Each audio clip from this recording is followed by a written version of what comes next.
Ben ritrovati con Sveglia Trieste, un buongiorno a tutti, buon lunedì 15 gennaio che trascorreremo in vostra compagnia dalle 7 da adesso fino alle 10 come ogni mattina fra il lunedì e il sabato. Oggi avremo due ospiti come di consueto, Michele Lubianco, consigliere regionale di Forza Italia, sarà con noi fra le 8 e le 9, dalle 9 alle 10 con Sabrina Morena, vice segretaria del Partito Democratico della segreteria provinciale proprio dello stesso partito. Andiamo a leggere la pagina meteo. Un promontorio anticiclonico sulla Spagna e una depressione centrata sul Mar Baltico fanno affluire in quota sull'Italia correnti nord-occidentali secche. Il richiamo di correnti da sud-ovest nei bassi strati a sud delle Alpi porta aria umida sulla nostra regione. Martedì entrerà temporaneamente aria più secca da nord-est. Tra mercoledì e giovedì giungerà invece un fronte, temperature minime per oggi fra i 3 e i 5 gradi, massime fra i 6 e gli 8. Le previsioni per oggi indicano sui monti cielo in genere poco nuvoloso per velature possibili locali nubi basse al mattino, sulle zone occidentali di pianura e costa cielo poco nuvoloso o variabile, su quelle orientali del nuvoloso a coperto con foschie, sul Carso possibile qualche piuviggine o debole pioggia, zero termico sui 1200 metri. Circa per domani su tutta la regione cielo in prevalenza sereno o poco nuvoloso per qualche velatura, di notte al mattino vento moderato da nord in pianura e bora sulla costa in calo nel pomeriggio. Già da mercoledì situazione che andrà peggiorando con precipitazioni sparse un po' su tutto il Friuli Venezia Giulia. Andiamo a leggere le notizie e lo facciamo partendo dalla prima pagina del Corriere della Sera, poi andremo a vedere il piccolo sia nella prima pagina che in quelle interne. Il Corriere della Sera oggi dà ampio spazio alle elezioni degli Stati Uniti, parte Trump, show e minacce, video di Hamas con 3 ostaggi, tra loro Noah rapita al rave, Netanyahu mesi di guerra. Pagina dunque internazionale, l'ex presidente in Iowa, deportiamo gli illegali, e la Cina a Taiwan, puniremo chi vuole l'indipendenza. La foto notizia, gli sposi dopo il cedimento del pavimento alla festa, le nozze, il crollo, l'ospedale, la nostra prima notte. L'abito da sposa nella stanza, Valeria e Paolo hanno trascorso la prima notte di nozze ricoverati in ospedale, ballavamo, un gorgo buio di corpi e macerie ci ha inghiottito.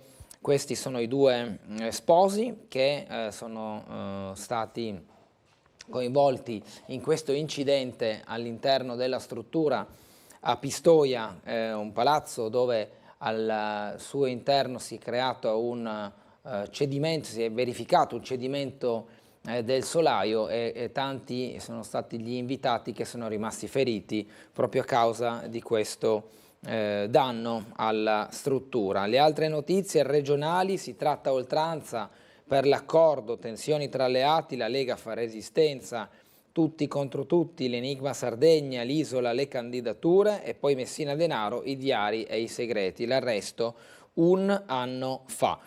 Le altre notizie: lo sport, 3 gol del Milan alla Roma di Mourinho, domani in campo la Juventus. Ieri il Milan ha vinto 3-1 contro la Roma, mandando in ulteriore crisi la squadra di José Mourinho dopo la sconfitta contro la Lazio in Coppa Italia. Anche in campionato è arrivata una sconfitta. I veri ritardi dell'alta velocità nello spazio denominato Data Room di Milena Gabanelli e Giovanni Viafora, e poi Viafora anzi, perché il Mar Rosso ci riguarda, scrive Ferruccio De Bortoli, gli interessi italiani su questa situazione internazionale. La recensione, il caso sui social, la morte tragica di una ristoratrice, all'Odi, il post e i sospetti, trovata morta Giovanna Pedretti, la titolare della pizzeria Le Vignole di Sant'Angelo Lodignano, criticata per la recensione su TripAdvisor in difesa di disabili e gay. Il corpo senza vita della donna è stato ripescato ieri pomeriggio nelle acque del Lambro. Mittal, sconto per lasciare l'Ilva, ora investirà in Francia, basteranno 250 milioni di euro. L'ex Ilva per ArcelorMittal, possibile uscita con lo sconto, ovvero con 250 milioni di euro invece di 400 richiesti. Gli indiani, a fronte di una lunga causa hanno deciso di accontentarsi di una buona uscita più leggera ma rapida e investiranno nell'acciaio francese. I detonatori e l'antisemitismo che torna, scrive Goffredo Buccini nel nuovo rapporto, per chiudere con ogni maledetto lunedì, come scrive Alessandro D'Avenia nella rubrica a piedi pagina per il Corriere della Sera. Andiamo al piccolo con i titoli odierni del quotidiano locale. Election Day in regione, cittadini del Friuli Venezia Giulia al voto in un'unica tornata a giugno per le europee comunali. La giunta Fedriga indica l'accorpamento delle date, si attende solo il via libera da Roma. Il Friuli Venezia Giulia va verso l'Election Day, la regione attende di conoscere con esattezza la modalità scelta da Roma per l'apertura delle urne per le europee, ma l'orientamento della Giunta Fedriga è di accorpare l'8 e il 9 giugno le consultazioni per il rinnovo del Parlamento di Strasburgo, con quella che vedrà anche andare al voto i residenti dei 113 piccoli comuni chiamati a designare i propri sindaci. La conferma della volontà di una tornata unica arriva direttamente dall'assessore alle autonomie locali Pierpaolo Roberti, che dice una election day sarebbe decisamente la cosa migliore. Le amministrative erano pensate per la fine di maggio, mentre le europee cadono nel secondo weekend di giugno. Le date sono molto ravvicinate e non avrebbe senso sdoppiare l'appuntamento con ben 113 municipi che vanno al voto, anche per una questione di costi. Si cerca di accorpare il tutto in un unico fine settimana. La Cina avvisa Stati Uniti e Giappone, Taiwan è nostra proprietà. Pagina 5, la posizione cinese sulle elezioni a Taiwan. Netanyahu in calo di consensi, la rabbia dei parenti dei rapiti. Ancora notizie di questo argomento a pagina 4. Il patrimonio Ater, il centro-sinistra sferra l'attacco. Lo vedremo all'interno del piccolo. Il centrodestra cerca l'intesa finale sulle candidature. Il ceto medio tartassato e senza partito, il commento di oggi nell'articolo di commento proprio di fondo del piccolo, dignità umana e omissioni della politica. Francesco Iori è la firma di questa analisi. Fondi ai teatri, e siamo alla notizia corredata da foto al centro del giornale. Il Verdi strappa l'importo più alto, budget regionale mai così ricco per le attività culturali, i finanziamenti iniziali per il 2024 ammontano infatti a 90 milioni di euro, l'anno scorso furono meno di 80. Una buona notizia in particolare per il Verdi di Trieste che conquista il 65% della quota riservata ai teatri, pari a circa 5 milioni di euro. Questo dal Fondo regionale per le attività culturali. La cronaca di Trieste si allontana. L'ipotesi del parco interrato davanti alla stazione marittima, la mostra di Van Gogh, 870.000 euro di spese a carico del comune e poi la saga dei Laganà, dai Leoni di Sicilia ai Pili di Piazza Unità. La storia raccontata da Francesco Codagnone a pagina 18. Pallacanestro nei guai, Reyes sotto i ferri per problemi al menisco, infortunio di uno dei giocatori più in forma della Pallacanestro Trieste subito dopo il derby di Udine, oltre alla sconfitta anche la grana degli infortuni in casa. Pallacanestro Trieste. La cultura, Levi, racconto l'Elisir della pace a pagina 22 e invece la pagina successiva 23, Mannarino Live, corde al Rossetti con lo spettacolo di Mannarino che dunque arriva a Trieste al Teatro Rossetti. Election Day, come abbiamo visto dalla prima pagina, andiamo a scorrere le pagine adesso interne del giornale del quotidiano Il Piccolo, al voto a giugno per le europee comunali.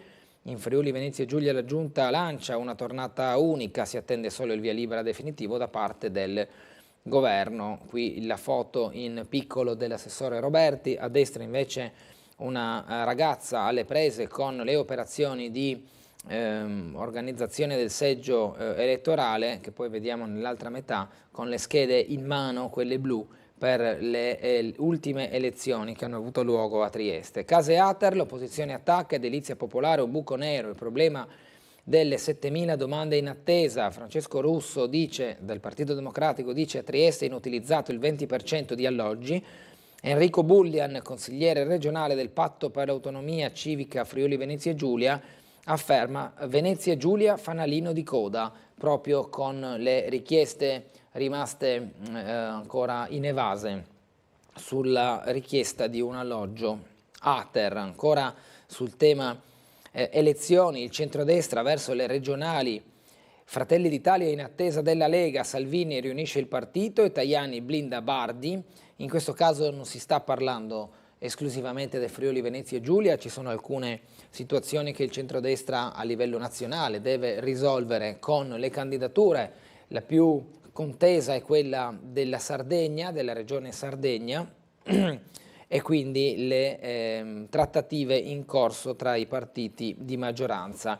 Caso Pozzolo e giallo anche sull'iter seguito per il porto d'armi rilasciato dalla prefettura in dicembre. Continuano le indagini a carico del deputato di Fratelli d'Italia che aveva, secondo le accuse, sparato nella notte di Capodanno con una piccola pistola ferendo un uomo.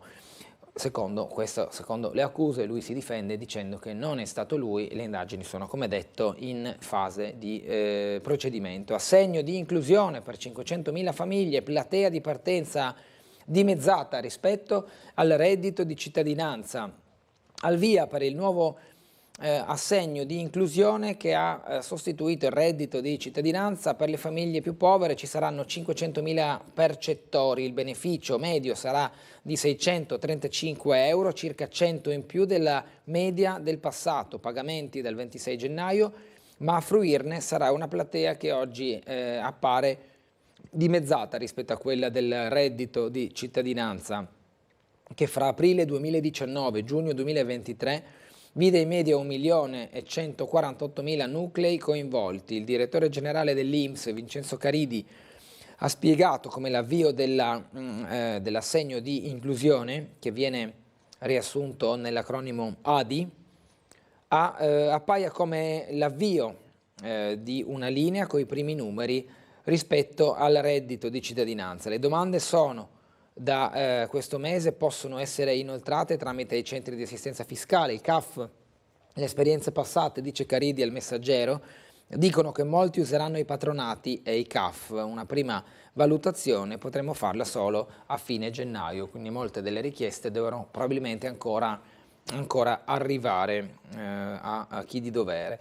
Andiamo all'attualità con le pagine del Piccolo. Sullo sguardo estero, la rabbia della piazza, tutti contro Netanyahu, chieste le dimissioni del premier israeliano, monta la pressione delle famiglie e degli ostaggi sul governo, si alza la richiesta che occorre fare di più per liberare i prigionieri. Questo è l'appello principale, quello di veder liberati infatti gli ostaggi. Tajani, siamo all'opera per una nuova missione, prima la de-escalation, parla di cosa sta accadendo nel Mar Rosso. L'Iran è al fianco della Palestina, appoggerà l'asse della resistenza. Hezbollah, noi la guerra non la temiamo. Egitto e Cina, sì al cessate il fuoco a Gaza.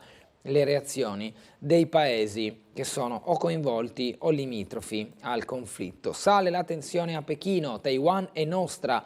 La Cina si irrita per le congratulazioni inviate da Stati Uniti e Giappone all'AI e gli americani inviano una delegazione a Taipei. La Cina passa il contrattacco e protesta con Stati Uniti e Giappone per le rapide congratulazioni inviate sabato a William Lai, vincitore a Taiwan delle elezioni presidenziali. L'isola, considerata ribelle, fa ancora parte della unica Cina, a dispetto del voto che ha premiato il candidato del Partito Democratico Progressista su posizioni autonomiste. Il ministro degli esteri Wang Yi, parlando ad Al Cairo, dove è in visita, ha chiarito che il voto non può cambiare i fatti fondamentali. Taiwan non è mai stata un paese, non lo è stato in passato e certamente non lo sarà in futuro, secondo una nota diffusa dalla diplomazia di Pechino. L'indipendenza, in altri termini, è un vicolo cieco. La Cina alla fine completerà la riunificazione e Taiwan tornerà nell'abbraccio della madre patria.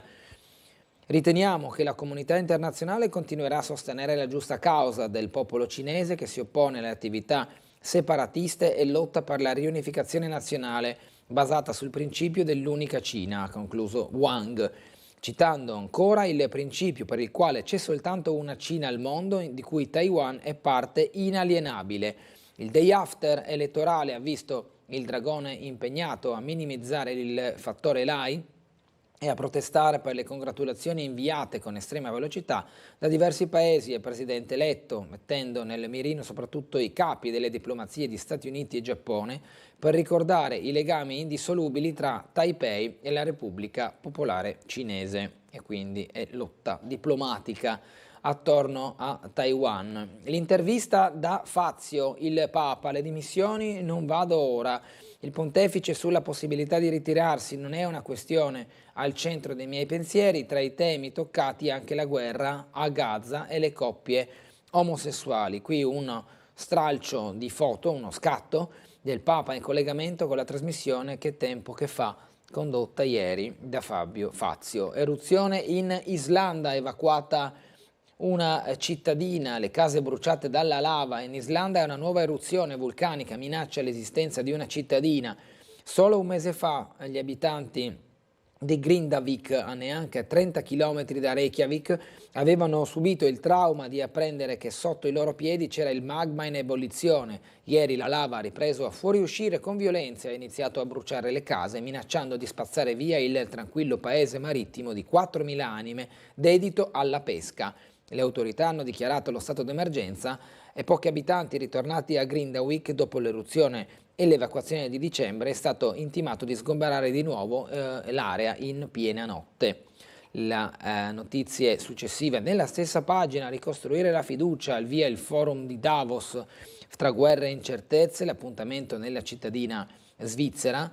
Paperoni più ricchi e la povertà rimane alta, entro 10 anni il primo trilionario. Dal 2020 i 5 uomini più ricchi al mondo, Elon Musk, Bernard Arnault, Jeff Bezos, Larry Ellison e Warren Buffett, hanno più che raddoppiato le proprie fortune, da 405 a 869 miliardi di dollari, a un ritmo di 14 milioni di dollari all'ora, mentre 5 miliardi di persone più povere hanno visto complessivamente invariata la propria condizione.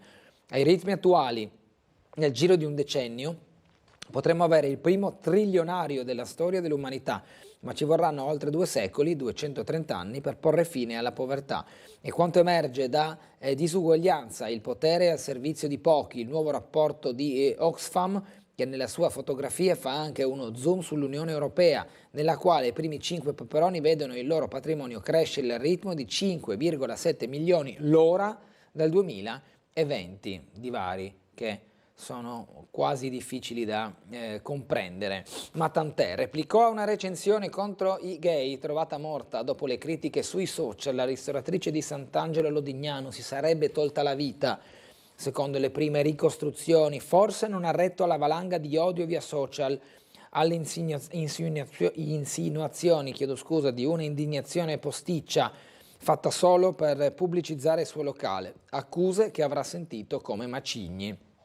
Queste alcune delle prime ricostruzioni dopo il ritrovamento del corpo della donna ristoratrice di Sant'Angelo Lodignano, titolare della pizzeria Le Vignole.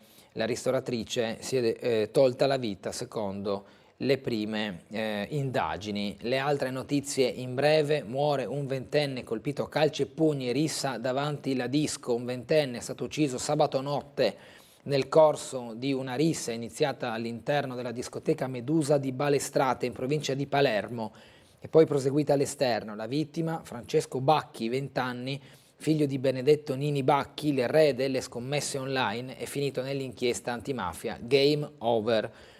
Dopo la chiusura alla discoteca è scoppiata una rissa in strada e il giovane, colpito da più persone a calci e pugni, è rimasto a terra. È morto poco dopo l'arrivo in ospedale. Nel Pistoiese crolla il solaio alle nozze, feriti gli sposi e gli invitati. Il giorno del matrimonio si è trasformato nel peggiore degli incubi per Paolo Mugnaini e Valeria Ibarra, 26 anni entrambi. Poco dopo il 19 di sabato, al primo piano dell'ex convento di Giaccherino a Pistoia, una sessantina di persone stavano ballando, quando all'improvviso il pavimento è crollato, facendo precipitare nella sala al piano terra gran parte dei presenti. Il bilancio è di circa 35 feriti, tra cui anche gli sposi, già dimessi dopo una notte in ospedale, la prima di nozze, come abbiamo visto dal Corriere della Sera nella prima pagina. Le altre notizie: Quarnero, turismo ok, i numeri superano l'annata pre-Covid, a Fiume pernottamenti su del 15%, la regione registra un incremento del 3% sugli arrivi rispetto al 2019. Iadrolinea, aumentate le corse per Cherso, rincarati anche i ticket, potenziata la linea con Veglia. Le riforme: Zagabria emenda il codice penale e introduce il reato di femminicidio. Il minimo della pena sarà 10 anni di carcere. Per le modifiche consultati anche associazioni e difensore civico. Accanto leggiamo: il presidente serbo, missili statunitensi a Pristina, Vučić, riarmo illegale da Belgrado. La sua dichiarazione. Le parole della presidente slovena fanno infuriare il partito del premier. Pirk Musar ha parlato dell'indagine aperta dalla Commissione Anticorruzione. Faro acceso su una società, il gabinetto del primo ministro, tutto alla luce del sole, ha dichiarato. Con fondi regionali per il settore culturale, ancora notizie di attualità. Per gli eventi e i teatri, finanziamenti di partenza pari a 90 milioni di euro, già suddivisi 13,8 per festival, rassegne e teatri. Adesso andremo a fare un'analisi veloce di questa pagina, ma prima ci colleghiamo con la sala operativa della Polizia Locale per l'aggiornamento consueto di queste ore del mattino. Buongiorno. Buongiorno a lei gli ascoltatori. Prego. Allora, niente di particolare, durante la nottata non è successo nulla di degno per la cronaca. Per quanto riguarda la giornata odierna, ricordo tra i cantieri in allestimento che prevedono lavori più grossi, l'istituenda rotatoria in Slavia Frigessi inizieranno oggi, quindi se ci saranno delle deviazioni, chi arriva da Muggia o va a Muggia faccia attenzione al cambio della segnaletica. Per quanto riguarda tutto il resto della città, sono disseminati lavori ovunque, quindi avrei una lista interminabile. Chi sa di avere la macchina da più tempo senza aver visto che cosa succede attorno, magari ci vada a fare un giro. Il Teatro Rossetti dovrebbe movimentare i camion nella giornata odierna e faccio presente che continueranno i lavori notturni nella Galleria Catinara Seconda, quindi sulla direttrice Carnaro 202 Bivadacca per capirsi, con deviazioni sul posto dalle 20:30 alle 6:30 della mattina. Altre cose non ce ne sono al momento. Bene, grazie allora all'ispettore capo Gurtner, buona giornata e buon lavoro. Saluti a tutti. Grazie, proseguiamo con il piccolo e lo facciamo dalla pagina regionale che si occupava dei fondi alla cultura. Finanziamenti di partenza, come detto, pari a 90 milioni, ben 110.000 presenze in 5 giorni per Pordenone Legge. Il cinema orientale contamina Udine, il Far East Film Festival, ma anche premio dedicato a Tiziano Terzani, vicino lontano, fra alcuni esempi di eventi culturali che riceveranno dei finanziamenti. Lo schema che vediamo in questa pagina cosa indica? Per la prima... i finanziamenti alla cultura regionale del 2024, prima regione in Italia e Friuli Venezia Giulia per fondi alla cultura in rapporto al numero di abitanti. Budget iniziale per tutte le attività culturali e sportive 90 milioni di euro, con possibili incrementi nell'assestamento estivo del bilancio, se ne parlerà però a luglio. Sostegno per festival e rassegne teatrali, musica e danza sono 13 milioni e 8, festival e rassegne dal vivo 1 milione e 3, poi per le stagioni musicali e concertistiche 933 mila euro, 615 mila euro per le rassegne, 268 mila euro per i concorsi musicali, 5,8 milioni di euro ai fondi per teatri di produzione, ospitalità e accademie di formazione, 4 milioni 880 mila euro e fondi per i teatri nazionali o di interesse regionale. Ci sono tanti validi operatori, sappiamo che i soldi pubblici vengono investiti bene, ha detto l'assessore regionale a sport e cultura, nonché vicepresidente della regione Mario Anzil, l'assessore dunque, con il punto rispetto agli investimenti nel settore, conti in ordine e qualità, così il Verdi vuole seguire lo sviluppo del territorio. Difatti proprio il Teatro Verdi di Trieste ha ricevuto una quota sostanziosa di questi finanziamenti. Si ricordano in questa pagina è storia quando Gorizia diventa capitale, in Friuli anche attori dall'estero con l'Accademia di arte drammatica udinese Nico Pepe, e poi il Lirico di Trieste, palcoscenico con 222 anni di attività. Come detto, poi l'approfondimento è proprio sul Verdi. La pagina universitaria, la tesi di San Giorgio sulla fatica del detenuto a mantenere intatta la propria identità. Parla il laureato, l'interessante lavoro di uno studente di scienze dell'educazione dell'Università di Trieste su come si vive nel carcere del Coroneo. Qui si è stato intervistato e lo ha spiegato in queste righe del Piccolo, con un'altra poi nota di notizia, l'iniziativa con oltre 3.000 studenti e il programma di orientamento con i fondi PNRR, in foto il professor Lucio Torelli, delegato del Rettore proprio per le attività di orientamento dell'Università di Trieste, con una forte attività dell'università proprio riguardo l'orientamento sia in entrata che in uscita, ovvero sia far conoscere l'università a chi finisce le scuole superiori, gli istituti specialistici, o in uscita, cioè chi ormai laureato o laureando sta cercando sbocchi lavorativi o sta pensando anche a continuare gli studi con dottorati, master e altre attività didattiche post laurea. Altre notizie, in questo caso il titolo di Massimiliano Panarari, il ceto medio tartassato e senza partito, scrive in questa pagina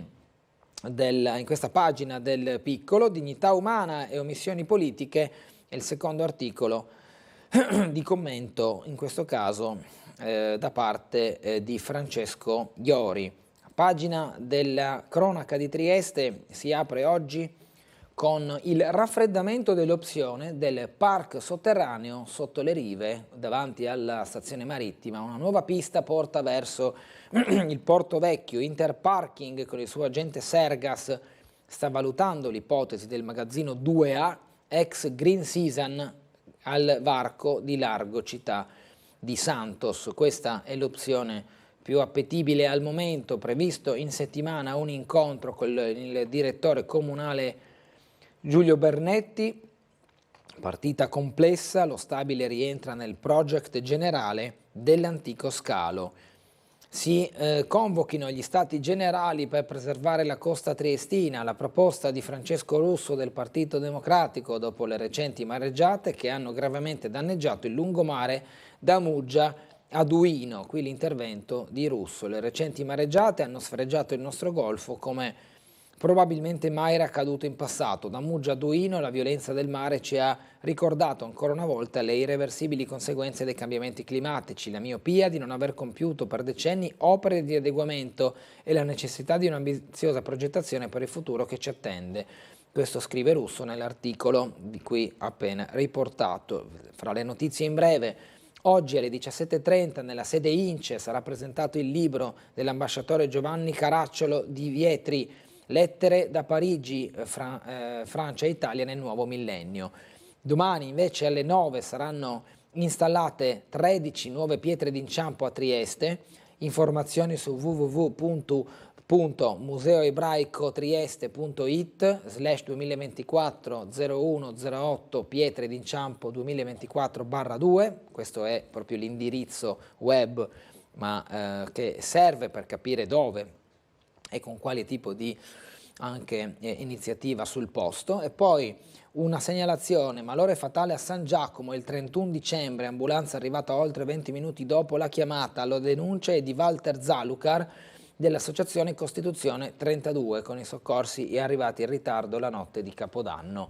Altro titolo prima di andare in pubblicità: il comune scommette 866.000 euro sulla mostra di Van Gogh al Museo Revoltella. Una determina della direttrice Locci riassume i termini finanziari dell'operazione condotta insieme al partner consolidato Artemisia, 3/4 della cifra impegnati per il nolo delle 50 opere dall'Olanda, dall'imposta di soggiorno, sostegno per 738.000 euro. Ci fermiamo per la pubblicità, ritorniamo tra poco, avremo ancora diverse notizie da leggere proprio dal quotidiano Il Piccolo.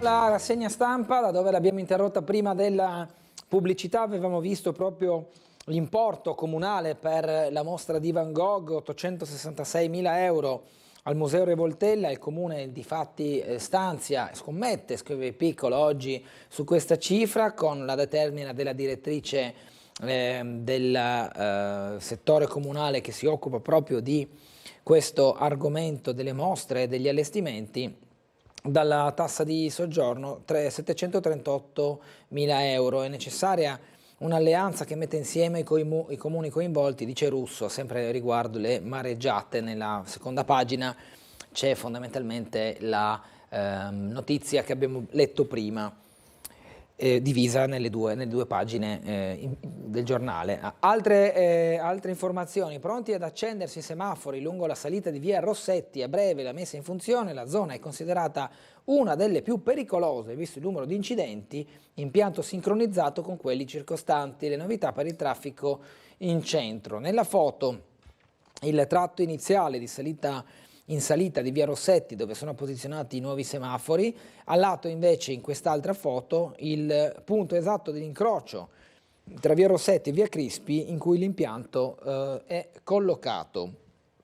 Cambia dunque la disposizione semaforica ed è una novità per via Rossetti. Scalinate da San Giusto a Barcola, 200.000 euro per le riparazioni. In agenda la Joyce e la Ressel, quelle dei Giganti e di via Marchesetti, ma anche i gradini di viale Terza Armata, Servola e Vicolo dell'Edera. Una decina di scalinate da rifare entro l'estate. Il programma di manutenzioni che sta portando avanti l'amministrazione comunale in giro per la città, con una spesa complessiva di 200.000 euro.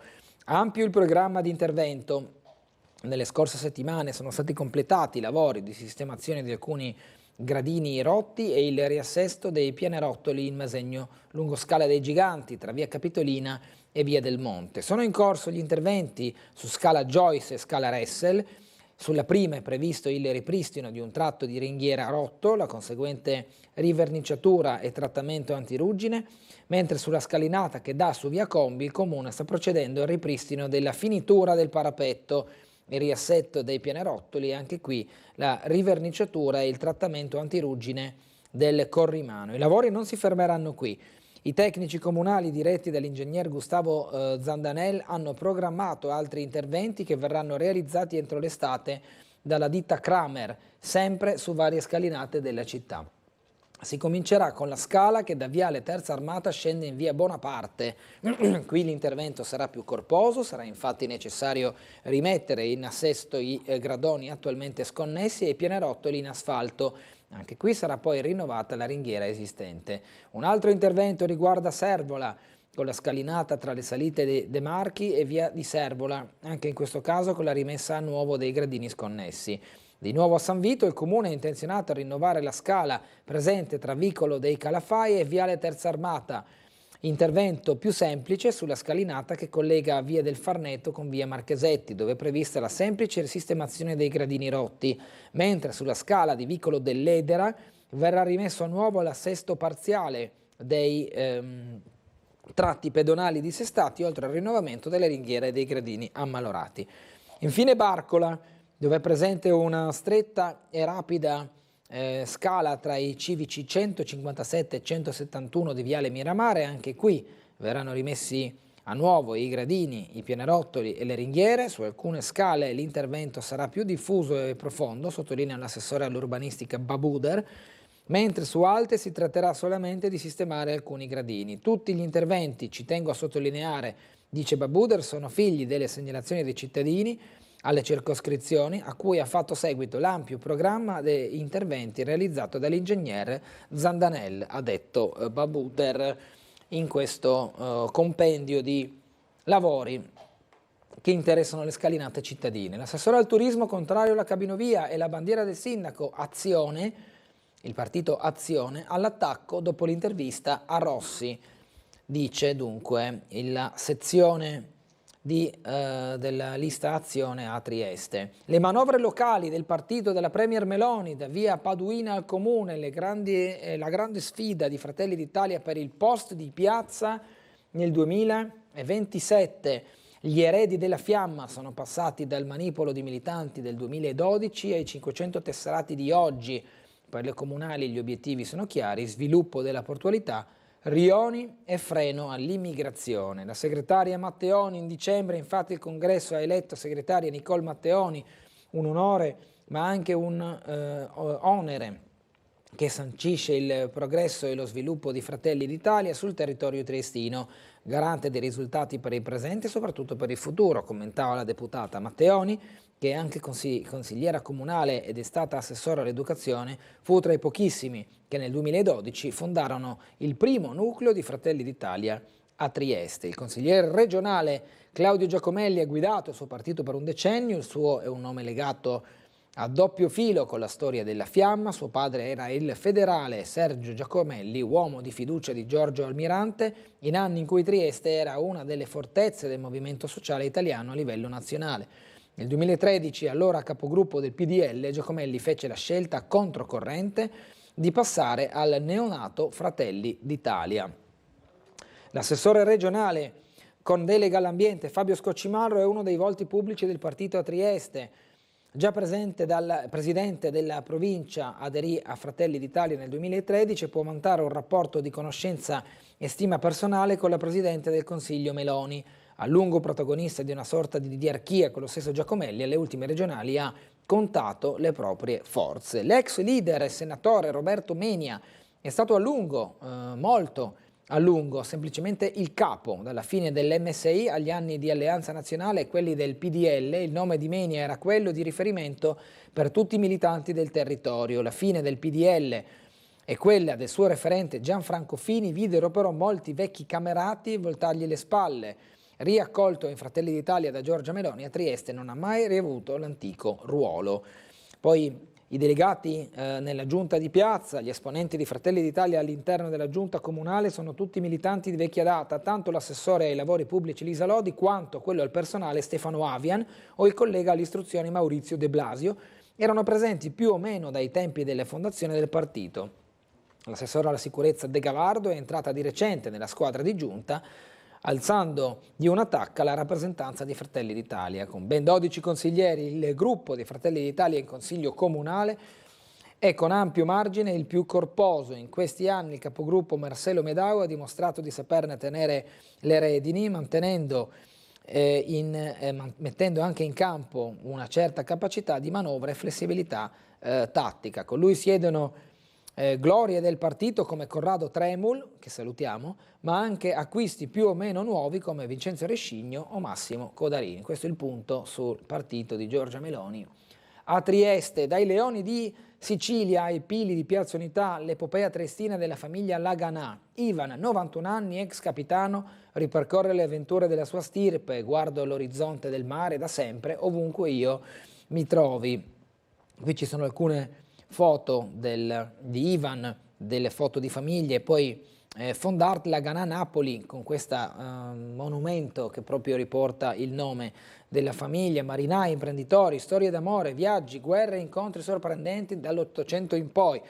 L'infanzia vissuta tra Grado e Sistiana durante la guerra, ora il pensionato vive a San Giovanni e viene raccontato in questa pagina. Noi sopra la galleria meritiamo certezze, siamo a Muggia, il comitato degli abitanti della zona reclama più trasparenza sul progetto del raddoppio del tunnel cittadino a Muggia. Aquila, Park Tir, Molo Settimo, il comitato Noghere è il garante dei cittadini, progetti finanziati con i fondi PNRR. Sciacalli a Medeazza, domani gli esperti incontrano i residenti alle 19, l'agriturismo Radetic alla presenza tra gli altri dello zoologo Bressi e anche del sindaco di Duino Orisina Gabrovez. Nuova rete idrica sotterranea, scavi nel vivo fra Sistiana e Duino. I due interventi presuppongono divieti di sosta e transito segnalati sul posto a sensi unici alternati regolati da semafori temporanei. Prima di andare alle pagine delle segnalazioni della cultura e dello sport, andiamo a vedere anche alcune notizie di cronaca raccontate ieri nel corso del nostro telegiornale. Ci spostiamo nel rione di San Vito, dove Laura Buccarella ha raccolto diverse segnalazioni e ha dunque descritto quello che è stato un problema nei giorni scorsi, ma anche nelle scorse settimane, riguardo proprio ai furti nelle case della zona del Borgo Teresiano. Questo è stato raccontato, come detto, ieri nel corso del nostro telegiornale. Vediamo. Non solo l'incursione con vandalismo alla pista di ghiaccio di Ponte Rosso, che proprio oggi chiude i battenti e che da domani sarà smantellata. Altri 2 furti sono stati messi a segno nella stessa zona e nella stessa nottata, quella tra venerdì e sabato, ai danni di 2 negozi di via San Lazzaro, un parrucchiere e un centro estetico, anche se il bottino è piuttosto esiguo, poco più di 150 euro in tutto e una carta per i depositi inutilizzabile. Non è ancora chiaro se i 3 episodi siano collegati tra loro e se siano opera della stessa mano. Indagini sono in corso da parte della Questura e dei Carabinieri di via Ermet. A quest'ultima stazione dell'Arma il patron della Flash, che gestisce la pista di pattinaggio, Vincenzo Rovinelli, ha consegnato questa mattina il video delle telecamere interne di sorveglianza che hanno ripreso l'intera incursione del ladro, che vi abbiamo già mostrato nell'edizione di ieri del telegiornale. Da ricordare che l'uomo, non trovando denaro nella struttura, ha portato via solo una card per i versamenti e ha poi messo tutto a soqquadro. Nelle stesse ore, a poca distanza, sono stati scassinati anche gli ingressi di un centro estetico e di un salone di acconciature in via San Lazzaro. I ladri hanno trovato solo 50 euro in contanti nel fondo cassa del parrucchiere, mentre nell'altro negozio hanno asportato prodotti cosmetici per un valore di un centinaio di euro.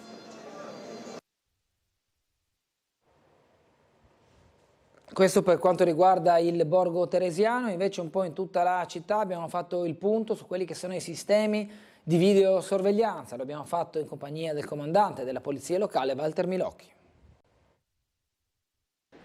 Ma le telecamere cittadine che fanno capo al comune di Trieste funzionano tutte oppure ci sono zone d'ombra non coperte perché gli apparecchi sono guasti? La risposta l'ha fornita il comandante della polizia locale Walter Milocchi in occasione della presentazione delle nuove strumentazioni che saranno in dotazione al corpo municipale. Sono 140 le telecamere del comune sparse nel territorio cittadino e in poche parole la situazione è questa. Gli apparecchi sono operativi, la centrale della polizia locale le monitora giornalmente e qualora dovessero riscontrarsi guasti, nel giro di pochi giorni il problema viene risolto con la riparazione o sostituzione della singola ottica. In realtà l'ostacolo in questo contesto è spesso dato dalle linee dati, in diverse occasioni da dover ammodernare con la posa della fibra ottica. La situazione reale in questo momento è stata migliorata rispetto al passato. Non è un problema delle telecamere ma delle reti, quindi si sta potenziando la rete in fibra del comune e si adottano degli accorgimenti utili per quanto riguarda quelle che invece sono collegate a rete di privati per la massa di dati. In ogni caso teniamo presente che delle 140 ottiche che abbiamo sul territorio, minimo una volta a settimana vengono verificate se funzionano. Se c'è qualche problema abbiamo una società che ha vinto una gara che interviene entro 24, massimo 48 ore per la riparazione del guasto. Diverso il discorso delle reti private o di altri enti pubblici, come forze dell'ordine o aree demaniali. In quel caso c'è un incrocio di richieste e informazioni per attingere alle registrazioni nel caso sia necessario visionare i filmati, ma sull'integrità, sul funzionamento e sulla trasmissione dei dati delle linee private il Comune non ha modo di intervenire se non con il potenziamento della linea pubblica, cui spesso si appoggiano i sistemi che non sono in capo al municipio. Questo per fare il punto proprio sui sistemi di videosorveglianza e le telecamere. Molto spesso si sente dire ma quella non funziona, quella tanto è sempre spenta. Il comandante Milocchi ci ha spiegato un po' la situazione. Prima di andare, come detto, a vedere le pagine culturali e sportive del Piccolo, abbiamo ancora più o meno 10 minuti, facciamo un passaggio rapido in quelle che sono le notizie dei comuni dell'Isontino. Andiamo a Gorizia, vediamo le pagine del Piccolo nell'edizione di Gorizia e Monfalcone, vedere giusto i titoli in velocità. Corso Italia a nuovo sino alla stazione, i soldi ci sono ma c'è il rebus 2025, il sindaco non vuole cantieri aperti nell'anno della capitale. o iniziamo o interrompiamo oppure rimandiamo al 2026, così il sindaco di Gorizia Rodolfo Ziberna. Qui c'è tutto il piano di come deve essere poi rivista la zona. Nuovi interventi al castello, visitabile solo il piano terra verso la capitale europea della cultura. Da domani a venerdì lavori al primo piano. Il comune di Gorizia dice ingresso gratuito. Oggi approda in consiglio la delibera sul Bastione Fiorito e sul teatro Tenda. Deroga urbanistica per l'area camper nel park di Viale Oriani, l'investimento è di 250.000 euro. Controlli ai valichi limitano le nostre vite, la mozione del Partito Democratico a Gorizia, che dice ancora il PD, sponsorizza le comunità energetiche contro la crisi climatica, l'appello alla maggioranza. Da Parigi al palco dell'Ariston, Go Chaos fa il pieno di successi, l'Academy di Stella Pisacane ha chiuso il 7° anno di attività con un bilancio positivo, una solo di danza classica e valsa a Stella Medeot il primo posto al Veneto Dance Award. E qui tutta la storia con anche le foto di Corredo. La denuncia, pochi spazi per l'allenamento all'aperto, il documento dei consiglieri della lista Martina Sindaco. Roldo, Baresi e Stasi chiedono alla giunta comunale Ziberna di prevedere un'area di outdoor workout fitness nell'ambito del campo d'atletica. In località Vallone dell'Acqua il soccorso lungo il sentiero, caricato su una barella e portato all'ambulanza per 300 metri lungo il sentiero. Intervento non banale, quello dei pompieri intervenuti nel ballone d'acqua per soccorrere un ciclista caduto dalla mountain bike. A Monfalcone, dopo il corteo, la proposta di istituire una consulta per la coesione sociale. Mozione del centro-sinistra. L'opposizione compatta presenta nell'odierno Consiglio un documento per chiedere l'inclusione nella vita pubblica delle comunità straniere e che sui luoghi di culto l'ente si faccia parte attiva. E qui la foto del corteo dell'antivigilia di Natale in centro a Monfalcone. Querel migranti, il consigliere Calligaris dice Moretti rema contro i cittadini, scontro politico. A febbraio partono i nuovi corsi IAL di abilitazione a OS in via dei Bagni Nuova, come detto a Monfalcone. Cerimonia senza polemiche, Venni, se siamo in pace e anche grazie al sacrificio di Dominutti, così l'assessore comunale alla commemorazione del monfalconese ucciso da mano ignota nel 1948 e assertore dell'italianità della Venezia Giulia. Le palazzine del contratto di quartiere negli alloggi di Panzano tornano ai problemi con il riscaldamento. Premiati alla Da Vinci di Ronchi, gli esperti di tedesco e inglese, i corsi di lingua e relative certificazioni hanno convinto 40 alunni. Andiamo al tesoro di Re di Puglia, nella chiesa di San Giacomo ricompaiono i 5 quadri del 600, le tele donate dai triestini Grioni, imprenditori appassionati d'arte, che vengono qui poi illustrate in diverse fotografie. A Cormons, demolizione dell'ecomostro, i lavori possono riprendere. A Gradisca, nella fortezza, la popolazione è in crescita per il 3° anno di fila. A Romans di Sonzo, nel 2023, Ivan di Solidea ha percorso 67.000 km al servizio dei malati. A Farra di Sonzo, aperte le iscrizioni ai nidi intercomunali sia a Farra che a Romans. A Grado, Don Nutarelli, costi delle case proibitivi per i giovani gradesi. Il parroco dice la politica deve occuparsi di questo tema. A 34 nati nel 2003 fanno riscontro i 166 decessi. A Cervignano, Pignarul di Scodovacca, il responso incerto. Ieri l'accensione del falò rinviato per il maltempo. Alla raccolta di tappi per via di Natale del Crodeviano, sempre a Grado. Da Aquileia accade con la moto, ragazzo ferito alla gamba, è stato soccorso dal personale sanitario.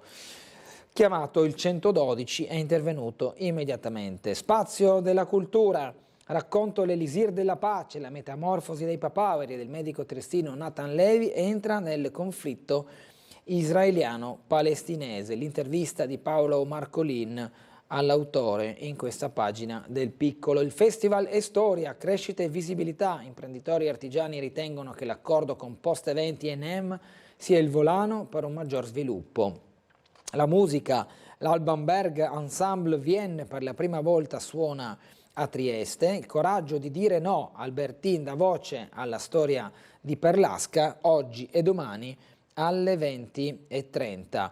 Sport con il basket, Trieste, il dopoderby è shock, Reyes deve finire sotto i ferri, l'ala portoricana sarà operata mercoledì al menisco del ginocchio destro, non si conoscono ancora i tempi del rientro, ma avverrà nella fase a orologio del campionato di Serie A2 di basket. La giornata, la Fortitudo si riprende il comando in solitudine, Chiusi rialza la testa per le altre partite della Serie A2 nel girone dove gioca anche la Pallacanestro Trieste. Questa è la situazione con la classifica, Fortitudo Bologna al comando, subito dopo Forlì, poi Apu Udine, Trieste, Verona, Piacenza, Nardò, Cento, Rimini, Cividale, Orzinuovi e Chiusi, ultima della classifica. La Triestina senza bomber perde la sua forza, la sconfitta con l'Albino Leffe è la terza nelle ultime 6 gare, pesa la mancanza dell'apporto in fase offensiva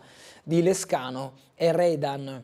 Ieri sono partiti i titolari Finotto e Vertainen, ancora in squalifica l'attaccante olandese Redan, non in perfette condizioni invece l'argentino Lescano. La partita di sabato ha dimostrato la qualità ma anche la fragilità della Triestina nell'affrontare squadre che fanno della forza di chiudersi e ripartire il punto per colpire una squadra forte, terza in classifica come la Triestina. Il Mantova sale a 51 punti in virtù della vittoria contro il Padova che è secondo a 44, la Triestina ha 2 punti dallo stesso Padova, invece di punti ne ha 42. Questa è la classifica quando tutte le squadre del girone A della Serie C hanno giocato 21 partite. Come detto, Mantova al comando, Padova e Triestina subito dopo, l'Atalanta Under 23 a 36 punti, seguono Provercelli, Vicenza, Virtus Verona, Gian Erminio, Albino Leffe e Renate. Queste le prime 10 che si giocheranno poi a fine campionato, se dovesse finire in questo momento il campionato, sono le prime 10 che vanno ai playoff. Lumezzane, Arzignano, Legnago, Trento e Propatria che ricoprono le posizioni dall'11ª alla 15ª, dalla 16ª alla 20ª, Pergolettese, Novara, Prosesto, Fiorenzuola, ultima l'Alessandria, l'ultima del girone, è retrocessa direttamente in Serie D. La Primavera va sotto in casa e non basta la rete di Dmutavic nel calcio giovanile, il Mantova frena il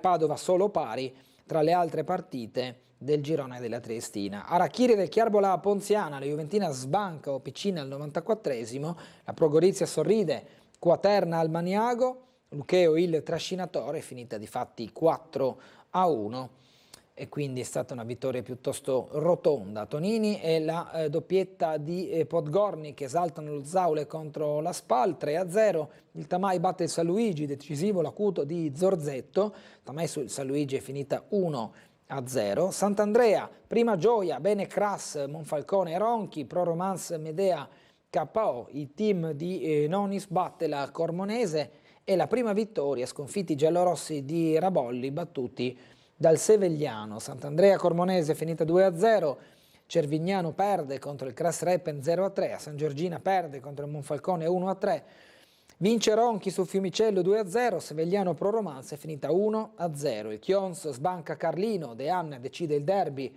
una rete è bastata al Chions in Serie D per vincere contro il Cerlins Muzzane, il Muggia batte il Ruda e si laurea campione d'inverno, ottava vittoria di fila del Breg, il Sovotnia regole San Giovanni 4-3, la Romana ne fa 9, a Mladost sorride anche l'Opicina. Questi risultati che hanno a che fare con la prima categoria. La Virtus Trieste si spegne in casa contro il Cus Venezia che detta i ritmi per la Serie B femminile di pallavolo, lo Slovolley si sbarazza con facilità del Viteria 2000 e continua la marcia trionfale nella Serie C maschile. Nella Serie D maschile uno spietato Sloga Tabor batte gli ospiti del Travesio, la Royalese cade con il Prata. Per la C femminile lo Zalet con il Buia maschio realizza un buon tris, male l'Euro Volley School. L'Altura fa naufragio dopo l'arrembaggio contro il Fiume Veneto, è finita 2-3 con la Libertas che ha vinto contro l'Altura Trieste, l'antica Sartoria lascia strada un Cervignano più cinico e poi ripresa faticosa per il Cus che però vince su alta resa. Serie B del basket interregionale, la Pontoni non si ferma, batte anche la seconda e riscrive la sua classifica. Lo Jadran con Padova lascia 2 punti pesanti, fatale il terzo periodo di gara. Nella Serie C unica la prima tripla per Fede è di Bullara contro aver sconfitto dalla Vis. Alla scuola del Tennis Club Triestino il primato regionale, sodalizio biancoverde nella classifica della federazione viene riconosciuto nella top 15 italiana su 1937 circoli. Qui la foto del gruppo che ha a che fare con sia lo staff che alcuni atleti del Tennis Club Triestino. Le novità: inserite nuove figure nello staff e arricchito il parco allenatori con Biasiolo e Vehovec. Ancora sport, Settebello fuori dalla finalissima agli europei, a Zagabria si impone la Spagna per 7-4, è rinviata la qualificazione ai giochi, domani gara per il bronzo contro l'Ungheria. L'atletica, Fra Giacomo domina la campestre, stenta ai piedi del podio. Il calcio di Serie A e Milan spazza via la Roma, Pioli blinda il terzo posto, la Lazio sconfigge il Lecce e vede la zona Champions, il Cagliari piega il Bologna tra le altre gare. L'Udinese si illude 2 volte ma la Fiorentina rimonta. Qui ci sono i risultati della Serie A, strepitosa Vitozzi, la Sappadina vince l'inseguimento a meno 60 dalla vetta, potenza e forza nel giro finale e ora sono carica per le gare di Anterselva, detto così, nella Coppa del Mondo di Biathlon. Noi ci fermiamo per la rassegna stampa, pubblicità, tra poco con noi Michele Lobianco, consigliere regionale di Forza Italia.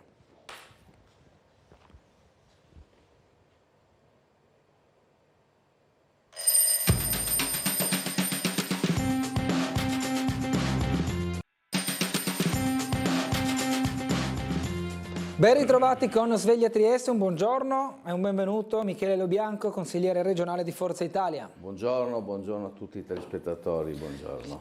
Lobianco, so che ci teneva a fare un messaggio a cui io poi già mi unisco perché ho conosciuto anch'io il professionista e la persona. Colgo l'occasione, peraltro mai come in questo caso coerente, visto che siamo in una redazione televisiva, di fare le condoglianze a tutta la famiglia di Giovanni Cernoia, che è stato una delle colonne portanti del servizio stampa del Comune di Trieste e che ho avuto il piacere, l'onore di poter avere come collaboratore per più di 20 anni. La notizia della sua scomparsa mi ha veramente straziato, mi ha colto veramente impreparato e quindi ho il grande desiderio di poter in modo pubblico fare le condoglianze alla famiglia per colui che è stata una persona attenta, colta, raffinata, dedicata, che ha vissuto dalla prima alla seconda Repubblica tutti gli eventi della politica e la quasi totalità delle notizie che arrivavano, con la sua penna ai mezzi di informazione, appunto arrivavano, ovviamente notizie del Comune di Trieste, arrivavano attraverso la sua analisi e il suo elemento giornalistico, ovviamente assieme agli altri 2 collaboratori che aveva, che è appunto il grande Fulvio Sabo e la signora Rosanna Foglia.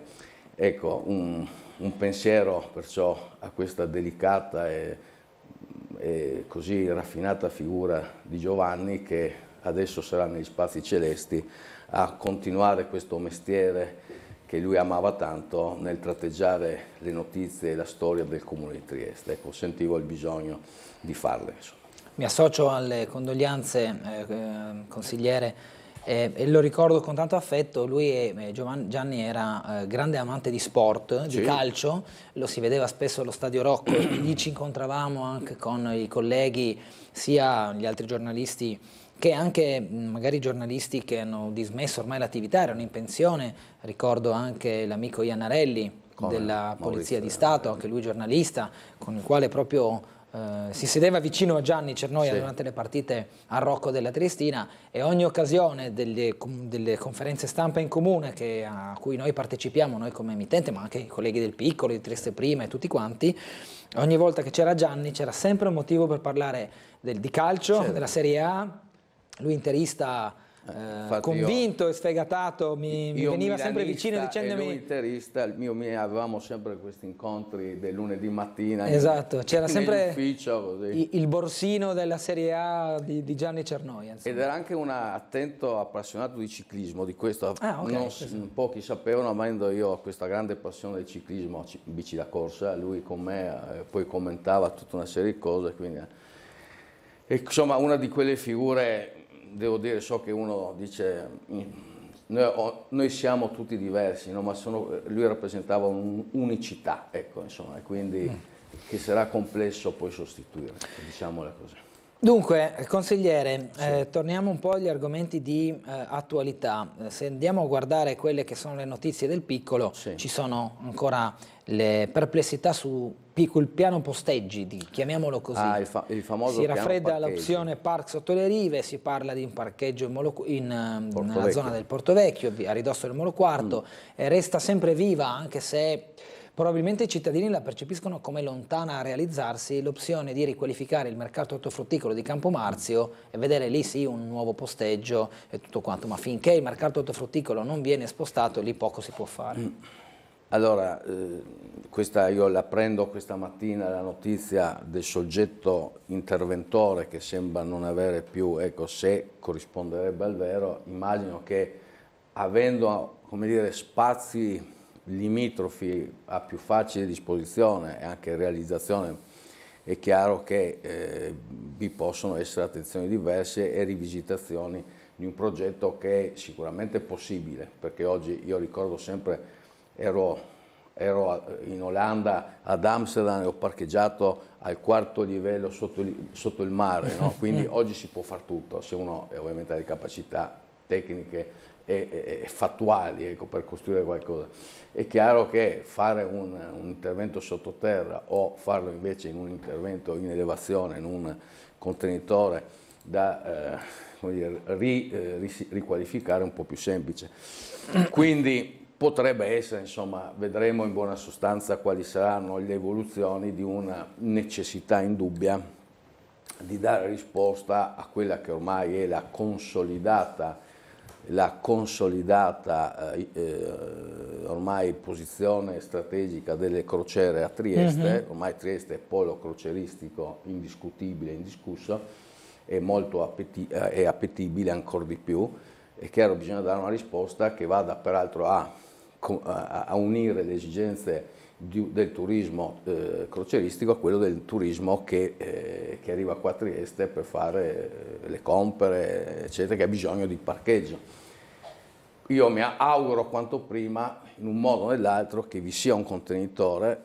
Io penso che il contenitore più semplice da eseguire sarebbe il Porto Vecchio, perché se ne parla, insomma, da tempo, e quindi perché risistemare un contenitore esistente e risistemarlo a parcheggio è molto più semplice che andare a scavarlo, insomma. Poi, laddove si libererà il mercato ortofrutticolo, è chiaro che a quel punto si aprono ancora più opportunità, ma insomma io penso che l'opzione Porto Vecchio è quella più rapida, ma veramente più veloce da attuare. Sì, probabilmente. Ed è in essere da tempo questa cosa qui.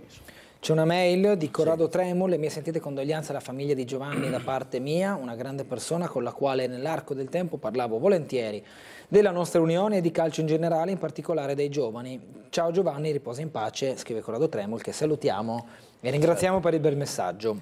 Saluto Corrado, bravo. Che saluta anche... Consigliere assolutamente attivo e presente sul territorio. Sempre. Che fa i saluti anche a lei, Bianco. Sì. Buongiorno amici, sulla tomba di famiglia della mia povera mamma hanno strappato la luce perpetua. A chi posso rivolgermi? Scrive un telespettatore. Assessore, che allora, ormai mi viene a chiamare consigliere. Ma a me, guarda, è il retaggio di tanti anni. Tanto ci diamo del tu, perché dare di lei, anche se il cerimoniale vorrebbe darci. Manteniamo il cliché. Ecco, allora, la battuta è stata fatta assessore emerito, e quindi l'assessore emerito, allora deve andare né più né meno alla palazzina a Cegas di via dell'Istria e chiaramente segnalare e denunciare l'accaduto. Dopo da lì si può comprendere o meno se anche sporgere denuncia, perché a quel punto uno può fare anche una denuncia ai carabinieri, eccetera, dell'avvenuta cosa, ma io consiglio di andare innanzitutto a denunciare il tutto agli uffici di Acegas, che sono persone molto attente e governano queste situazioni, insomma, ecco. Ok. Sentiamo una telefonata, buongiorno. Prego. Buongiorno a lei e al suo ospite, sono Fulvio. Prego. Io vorrei chiedere all'assessore regionale, al consigliere regionale una cosa, perché non capisco, sono abbastanza ignorante, non capisco. No, lei non è ignorante, lei è persona attenta. Mi permetta di finire il discorso, perché poi il dottor Gugliotta avrà certamente altri ospiti e avrà altre persone che vogliono intervenire. Allora, mi faccia capire. Tutti chiedono, compreso il Consiglio regionale 3 anni fa, l'allegato ottavo, però il territorio libero non esiste. Allora c'è il commissario di governo, però il territorio libero non esiste. Il commissario di governo estende, sempre in base al trattato di pace agli allegati, estende i punti franchi, però il territorio libero non esiste. Allora il governo anni fa ha chiesto all'Europa di estendere l'extradoganalità, ma il governo ha preso nel 1954 la subamministrazione civile provvisoria. Quindi qualsiasi cosa che succede a Trieste è responsabile il governo, perché è l'amministratore, e il commissario è il suo rappresentante, che ho già detto che sta dormendo. Allora io mi chiedo che etica, che moralità ha chi occupa le istituzioni. Le istituzioni vanno rispettate, ma i primi che non le rispettano sono proprio quelli che le occupano. Anche tutti i rappresentanti di governo che si sono succeduti in questi anni, dal 1954 in poi, cosa hanno fatto? Guardate cosa stanno facendo in Portofranco, Nordetto, Portovecchio. Un pezzo di Portofranco internazionale ridotto in quella maniera da decenni, e adesso vogliono fare il parco, vogliono fare il corso monumentale. Ma scherziamo? Hanno ridotto Trieste a un enclave di persone anziane, 200.000 abitanti da 280.000. Lavarsila. E i sindacati cosa fanno? Hanno parlato con Lavarsila che si può estendere i punti franchi, che si può fare punto franco della Varsila? Tutte le peculiarità del trattato di pace, e questi politici parliamo anche senza discuterne, parliamo anche della sentenza di Cassazione, ha detto che il territorio libero non è mai esistito. Benissimo, allora perché esiste sempre la legge 3054 che recepisce il trattato di pace? Il trattato di pace, il territorio libero non esiste, quindi non esiste il trattato di pace, quindi non esiste il commissario. È tutta una contraddizione, giocano semplicemente sulla nostra ignoranza. Perché siamo ignoranti in materia, tutto qua. Sapremo tantissime altre cose, questo gioca la politica, sulla nostra ignoranza, ed è vergognoso un paese come l'Italia, meraviglioso, va bene, governato da questi personaggi, perché i personaggi che hanno governato e che governano l'Italia sono gli stessi che decidono di Trieste, questo è il discorso. Siamo purtroppo legati ancora, finché non cambia l'amministrazione, è come un condominio. Questi qua mangiano Trieste, se la sono già mangiata, altro che. Grazie e una buona giornata. Grazie. Lubianco. Ma io non so da dove prendere, perché non so se io sono un personaggio, non so se io mangio su Trieste. Guardi, io le mostro questa è la carta d'identità, è scritto Repubblica Italiana. Le ho già dato la risposta, perché più di questo io non è che posso... Perché, vede, io apprezzo il suo spirito passionario che ogni mattina chiama qui Tele4, lo apprezzo perché credo in chi crede in battaglie, e le ho già risposto una volta dicendo che io ho apprezzato moltissimo tanti anni fa, quando c'è stata una grandissima manifestazione con oltre 5.000 persone che seguivano le cose che lei oggi sta tratteggiando, come ripetutamente le tratteggia, ma chiaramente poi ahimè, insomma, il punto è quello di cui io le ho mostrato, insomma, no? Cioè la mia carta d'identità scrive Repubblica Italiana e qua potremo chiudere. Dopodiché non raccolgo tutto ciò che lei ha detto sui personaggi politici che occupano i posti, mangiano, poi lei le ho detto, lei non è persona ignorante, è persona colta, attenta, segue, una persona, ma insomma, le risposte le ha avute non da me, ma anche da tanti miei colleghi che sono stati qui a replicare più volte e a risponderle con buon tono alle sue domande. Una veloce mail, Lo Bianco, buona giornata all'amico consigliere comunale, conduttore.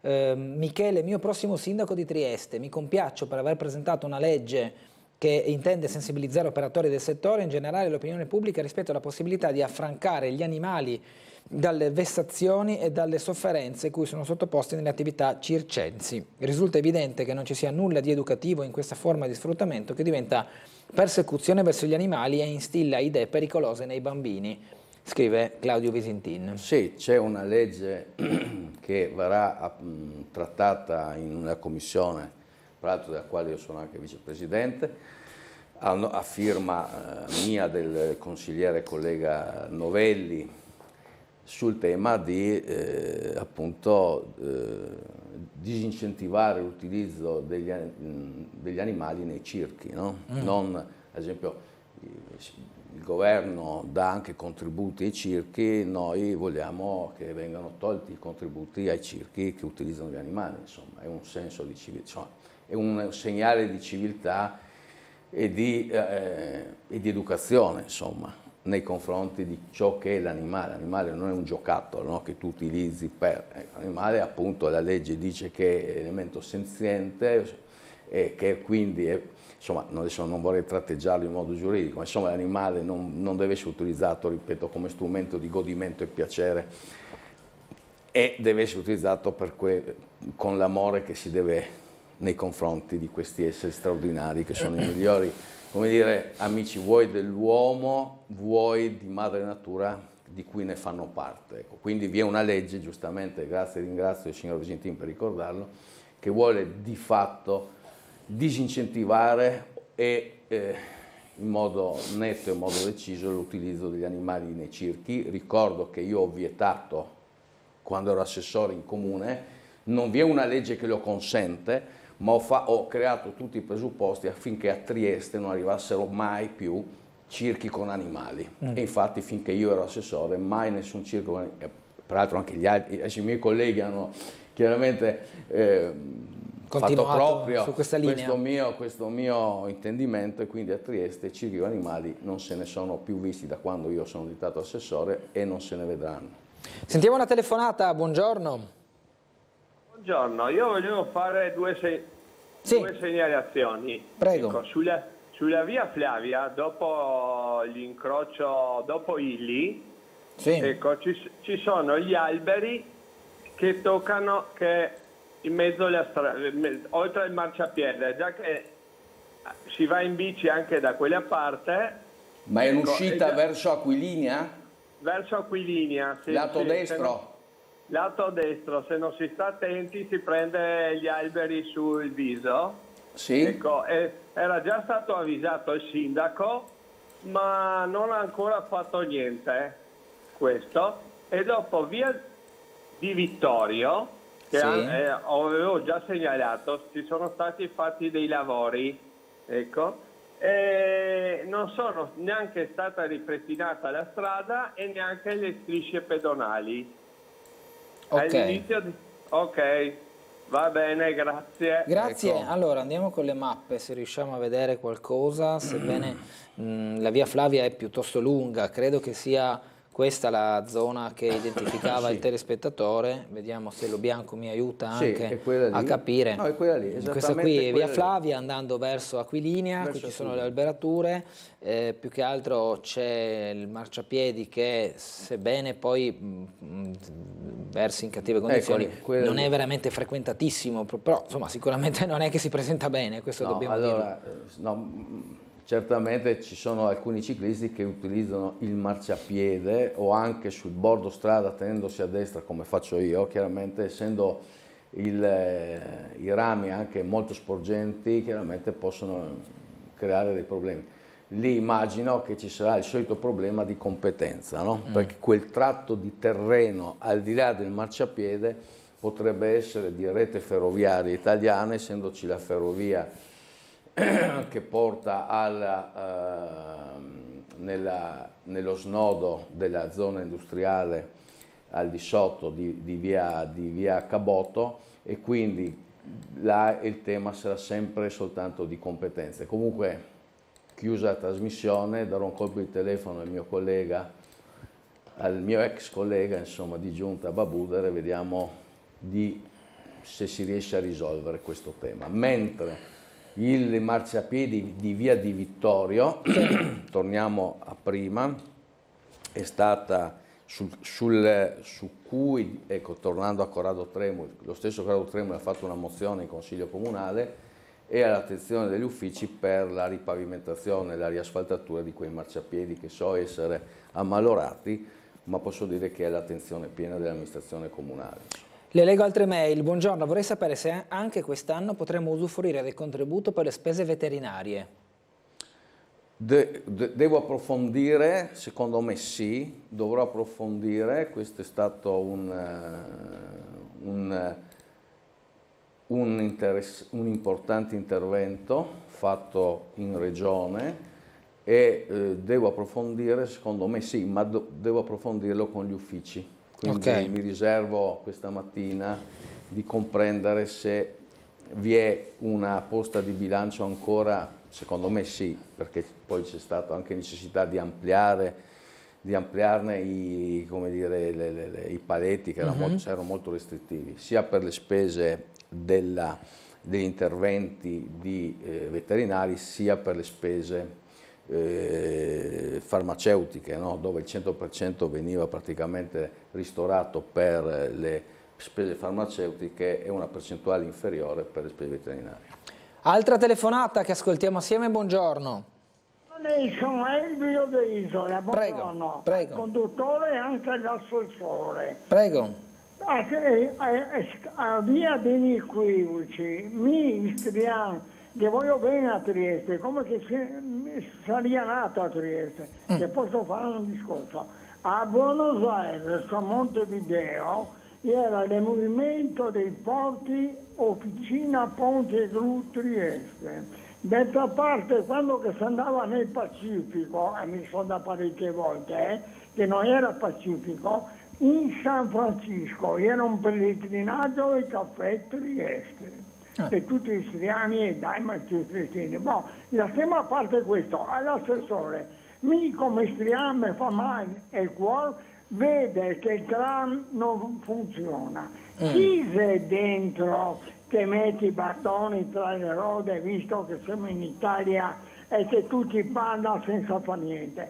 Se qualche mona che passa le carte da un ufficio all'altro, se mai possibile, ringrazio l'assessore, buona giornata e auguri a Tele4. Grazie Elvio. Grazie Elvio, prego. Intanto saluto con affetto Elvio di Isola, perché io amo l'Istria profondamente, benché io sia nato a Trieste da genitori pugliesi, amo profondamente l'Istria, la sento proprio mia e quando sento Elvio di Isola, ecco. Peraltro lei raccontava di Buenos Aires, del caffè Trieste, io ero a trovare mio zio a New York tanti anni fa e andai nel magazzino Trieste, c'erano i magazzini Trieste su un molo di Brooklyn lì sotto, insomma, e che raccontava appunto di un triestino che di prima generazione emigrato a New York fece questo magazzino dove si vendevano quella volta le valigie Samsonite, le prime valigie Samsonite. Il tram di Oxygen, insomma, e racconta una storia veramente sfortunata, accidentata, che ci porta oggi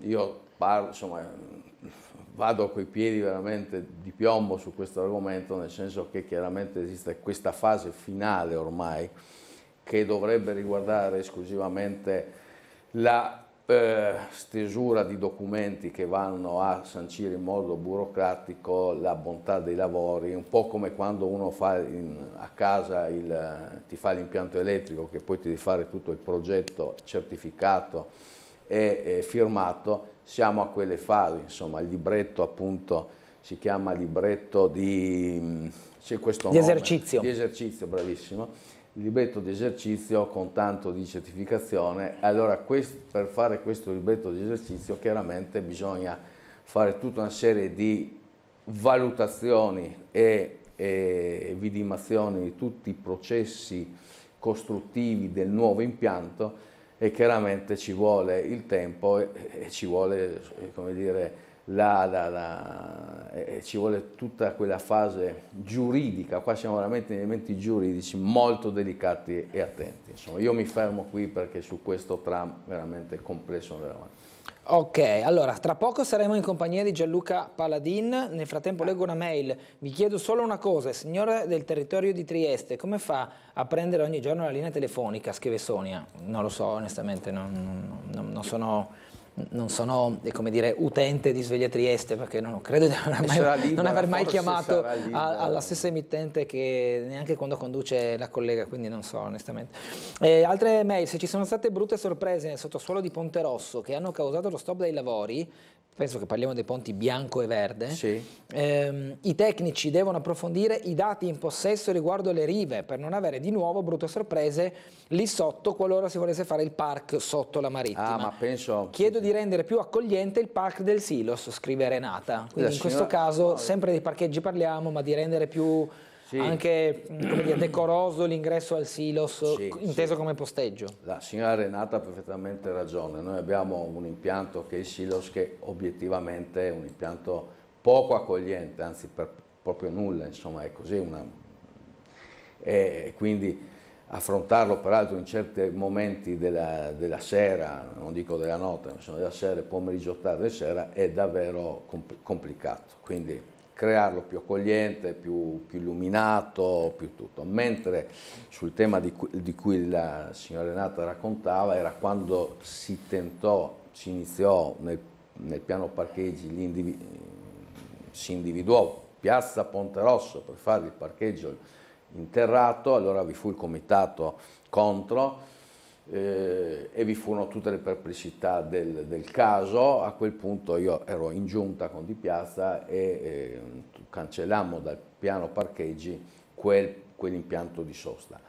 È evidente che se uno vuole affrontare un impianto di sosta sotto il livello del mare, per capirci, esistono tutte le caratteristiche, esistono tutte le esperienze tecniche e tecnologiche. Io ho raccontato, insomma, ad Amsterdam, lo ripeto nuovamente, io ho parcheggiato al quarto, c'erano 5 livelli sotto, 5, non 3, non 2, 5 sotto. 5.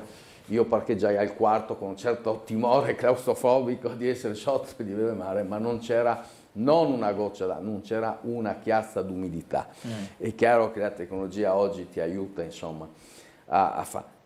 Ovviamente grande attenzione. Insomma. Certo. Allora abbiamo Gianluca Paladin che si è proprio spostato verso via Flavia, dove abbiamo ricevuto poco fa la segnalazione dei marciapiedi. Di fronte dall'altra parte. Esatto, buongiorno.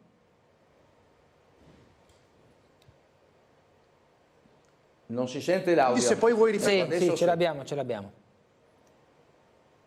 Ce l'abbiamo? Mi sentite? Sì, perfetto. Sì, prego Gianluca. Allora, prego. non ho sentito bene la segnalazione che hai ricevuto via mail, però se poi me la ripeti magari verifico se parlavi di un marciapiede qui vicino. In ogni caso siamo qui anche per un altro motivo, dovremo essere sul punto giusto, in tal caso mi beccherò una valanga di critiche. È qui che dovrebbe essere fatta la rotonda, siamo in via Flavia con l'intersezione per via Frigessi, siamo proprio sulla zona che è stata spianata per far spazio spazio evidentemente ai lavori che, come ci hanno raccontato ieri nel collegamento con la Polizia Locale di Trieste, dovrebbero partire oggi, e infatti la zona qui è completamente spianata. Una nuova rotonda nell'intersezione tra via Flavia e via Frigessi, alle mie spalle appunto chi arriva da Muggia verso Trieste. Vedete qua la viabilità è costante, con le auto che passano sempre, una zona molto trafficata della provincia di Trieste, e quindi la scelta anche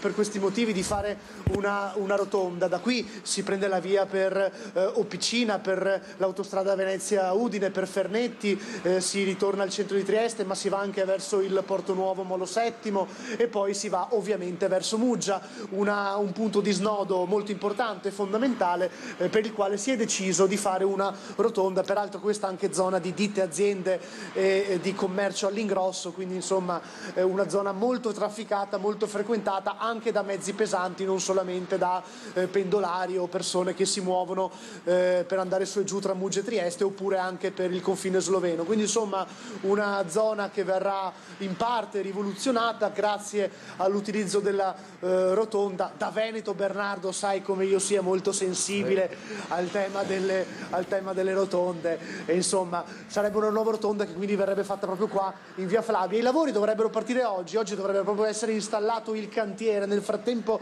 ripeto, è stata spianata la zona e quindi ci si prepara appunto a questa piccola rivoluzione di viabilità. Noi fra poco, Bernardo, annuncio che ci sposteremo, torneremo verso Trieste, verso il centro di Trieste, andremo a Roiano e andremo in Vicolo delle Rose, perché vogliamo verificare se è stato già fatto qualcosa per quanto concerne quella quercia, quell'albero che, ti ricordi, è cascato in Vicolo delle Rose, angolo via dei Molini mi pare, sì. Aveva completamente sbarrato quel mini incrocio, zona già di per sé spesso soggetta ai nostri servizi, proprio perché i residenti ci chiamavano anche per altre particolarità. Per esempio in Vicolo delle Rose, quando c'è maltempo, scende molto fango, scende molta terra, poi sappiamo che è onere dei proprietari della zona mantenere in ordine i terreni, però c'è anche la strada comunale, insomma è una zona particolare. Adesso vedremo se l'albero è stato rimosso e la viabilità, o meglio insomma il passaggio ripristinato, quindi tempo di spostarci in quella zona, Bernardo, e poi magari ti richiederemo la linea. Nel frattempo vi rimando a voi allo studio. Ecco, proprio dove sta inquadrando, credo, Guido Indri, in quel marciapiede che fondamentalmente costeggia la carreggiata andando verso Muggia, verso Aquilinea, abbiamo ricevuto la segnalazione poco fa, ovvero il marciapiede è in cattive condizioni e molti dei fusti insistono verso la strada a danno di pedoni, ma soprattutto di ciclisti, così come detto dalla segnalazione precedente. Questo un tanto per voi, qualora aveste voglia di fare delle riprese. E andare a prendere un'altra rotonda, quella di Aquilini, e tornando indietro. Ecco, infatti su Aquilini e tornando. Gianluca, grazie, a dopo. Che peraltro Gianluca Paladin, che saluto sempre con simpatia, ha detto da Veneto, no? Io ricordo un aneddoto della mia scarsa, ovviamente ho imparato finalmente, ma agli inizi, quando c'erano le prime rotonde, io sbagliai tangente e arrivai a Oderzo, no? Cioè, sai, hai la rotonda, a un certo punto hai tutta una serie di... Basta un attimo per... Basta un attimo, e tornavo dalla montagna lì e mi sono trovato poi a Oderzo, perché poi c'era una campagna che è tutto uguale. Quindi... È chiaro. Allora, ricorderò però, scusate, sì, ancora un attimo, chiesi informazione, una volta si abbassava il finestrino, scusi, io devo andare... E mi fu detto, mi raccomando, si tenga sull'argine destro del fiume, perché se no ti perdevi avanti ancora. Andiamo ad ascoltare una telefonata prima di andare in pubblicità. Buongiorno. Buongiorno, mi sente? Sì, prego. Benissimo. Buongiorno dottor Gullotta e assessore Lo Bianco, no? Sì, sì. Grazie. Mi fermo un attimo, vi ho anche indirizzato una mail, sono Maurizio, e niente, rispetto a questo che sono un po' più cronache nazionali, ma insomma c'è un libro noto di Vannacci, ci sono anche dei suoi pensieri, e quel militare che scrive ha avuto successo, in cui dice alcune cose rispetto a alcuni anche stranieri, di omosessuali, poi rispetto a cose che sono nei giovani di ora, che sono rebeli di deboli, spatta un po' la parte dello Stato. D'altra parte c'è una cultura avversa che non si può ignorare, che dice, per esempio, non so, Mazzini, l'Italia è fascista immutevolmente, è male, si lamenta Formigli. Io questo l'ho detto in maniera un po' confusa, forse scrivo meglio e rendo il mio pensiero meglio, ma io voglio sapere anche da voi, anche dall'ospite presente, come pensa rispetto a tutto queste idee, le divergenze, se ci sono, se non si lega un attimo, d'accordo? Bene, grazie Maurizio. Grazie a voi. Grazie, buongiorno. Allora andiamo in pubblicità, che siamo un po' in ritardo sul tabellino di marcia. Ci vediamo tra poco.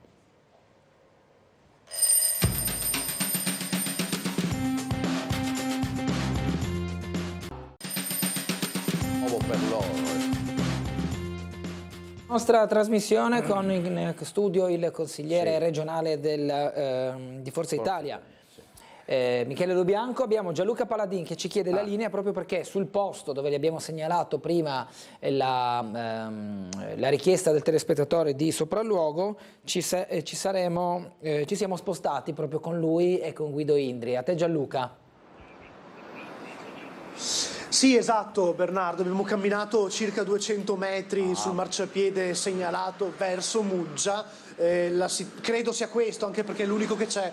La situazione, sì, è vero, è sconnesso, ci sono parecchi buchi e crepe sull'asfalto. Oddio, ho visto di peggio, devo essere sincero, nel senso che probabilmente ci si può mettere mano, non nutro dubbi su questo. Probabilmente andando verso Muggia ancora si troveranno altre zone più sconnesse, però tutto sommato ho visto anche di peggio. Però è giusto raccogliere tutte le segnalazioni, perché è importante segnalare che tutti i luoghi devono essere sicuri sia per la viabilità a piedi che attraverso i mezzi, quindi giustamente Bernardo mi hai portato la segnalazione, noi verifichiamo immediatamente. Adesso invece non mi resta da fare altro che eseguire il compito che mi sono dato prima, ovvero spostarmi verso Vicolo delle Rose e vedere qual è la situazione che si presenta dinanzi ai nostri occhi. A voi studio, ci rivediamo fra poco. Grazie a Gianluca Paladin e a Guido Indri. Andiamo a sentire una telefonata. Buongiorno.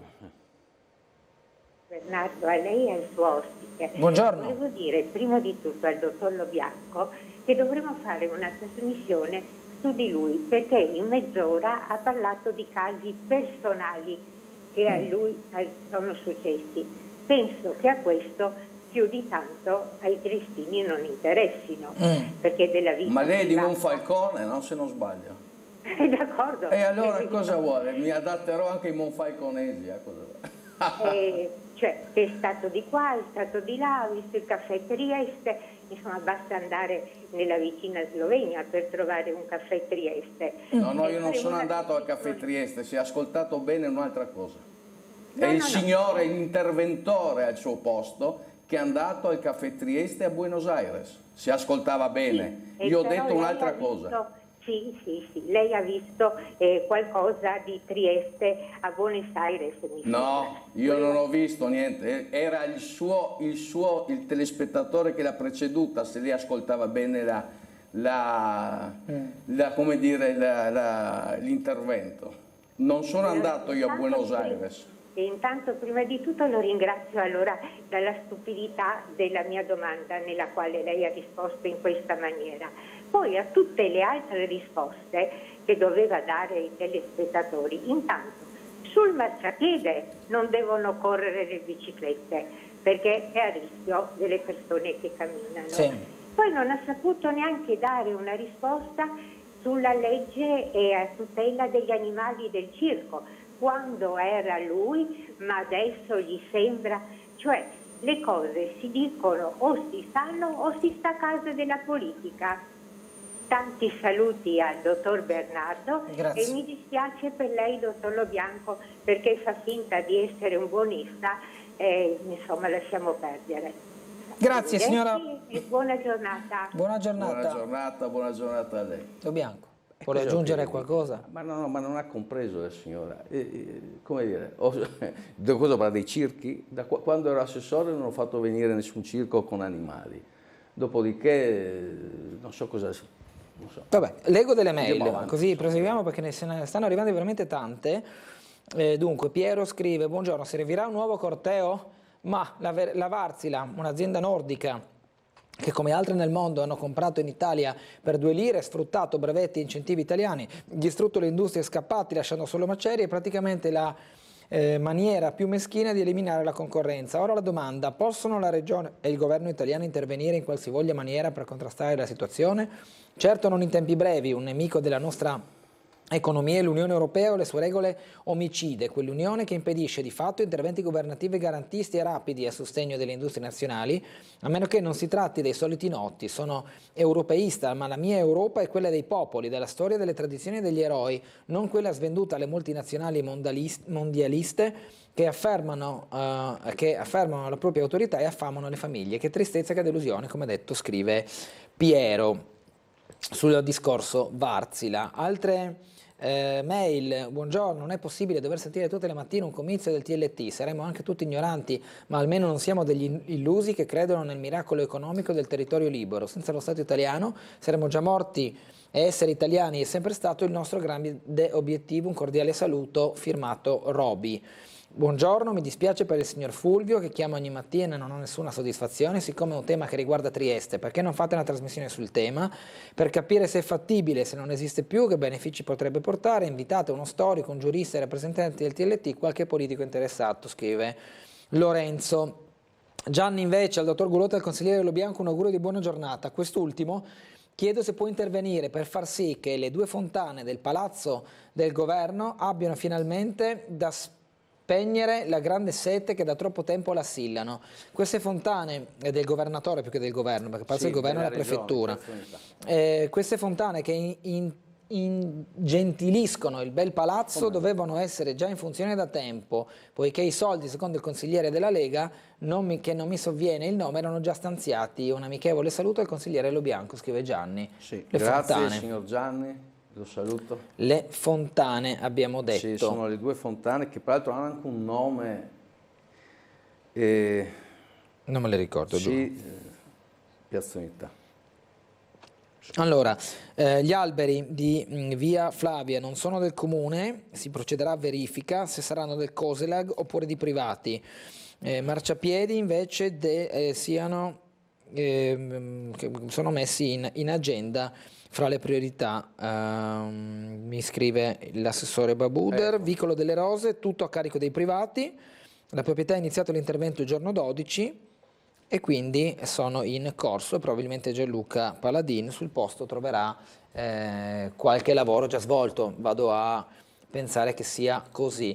Buongiorno, potreste mandare Paladin all'indirizzo di via dei Frigessi di fronte al Pane Quotidiano, dove la strada che da 2 anni era cantiere chiuso per il ripristino della ferrovia ora è diventato chiusura definitiva, con un cancello e con interruzione della strada a uso pubblico a favore di ferrovie. Era uno snodo che alleggeriva la rotonda che parte oggi, di cui avete parlato, questo per il collega che è sul posto e adesso però si è già spostato. Andiamo a sentire un'altra telefonata. Buongiorno, poi le volevo fare una domanda più politica. Sì, ma poi devo rispondere. Buongiorno. Buongiorno. Sì, prego. Dunque, io sono una persona disabile. Sì. E volevo sapere, per questa piscina terapeutica non si sa niente, immagino. Non avete mai pensato di fare qualcosa di alternativo, una palestra, qualcosa per disabili, con fisioterapisti? Questa è la prima cosa. Sì. Per l'assessore alla sanità gli ricordi questo. Io ho dovuto chiamare una ditta di Udine per la riparazione della mia carrozzella, perché a Trieste avete chiuso in Scalo Legnami c'era un magazzino ausili per carrozzelle e l'avete chiusa, e a Trieste non c'è un negozio per la riparazione delle carrozzelle. È una vergogna grande. Ultima cosa, per l'assessore per i lavori pubblici, già che mettete a posto Baccola, pensate di mettere a posto anche i marciapiedi delle fermate degli autobus, perché per noi disabili scendere dai marciapiedi delle fermate degli autobus o non ci sono o sono proprio messi male. L'ultima cosa, sempre per l'assessore ai lavori pubblici, in via Parini, angolo via Foscolo, avete transennato un muro con scritto muri pericolanti. Sono lì fermi da 5 anni. 5 anni. In più, davanti alla casa di riposo ITIS c'è solo una transenna dove c'è un tombino sconnesso e lì fermo da 5 anni. Un'unica transenna. È proprio, guardi, io penso che per noi disabili quello che ho detto è molto importante. Pensateci a farci qualcosa, una palestra, qualcosa per noi, visto che la piscina non si sa quando ci sarà. La ringrazio, saluti. Lo Bianco, prego. Allora, ho preso nota per quanto riguarda il tema del transenne dell'ITIS, quindi che coprirebbe il tombino, quello del muro di via Parini. Penso Parini. Sì, non so. Parini. Ci sono sia via dei Pallini che via sì, Parini. Via dei Pallini. Io penso di aver Secondo capito me Parini. Però. Parini, angolo via Fosco, infatti Pallini. Infatti è più zona Temo che Giusto. sia di proprietà privata, ma non di proprietà pubblica, e quindi si sarà messo questa transennatura.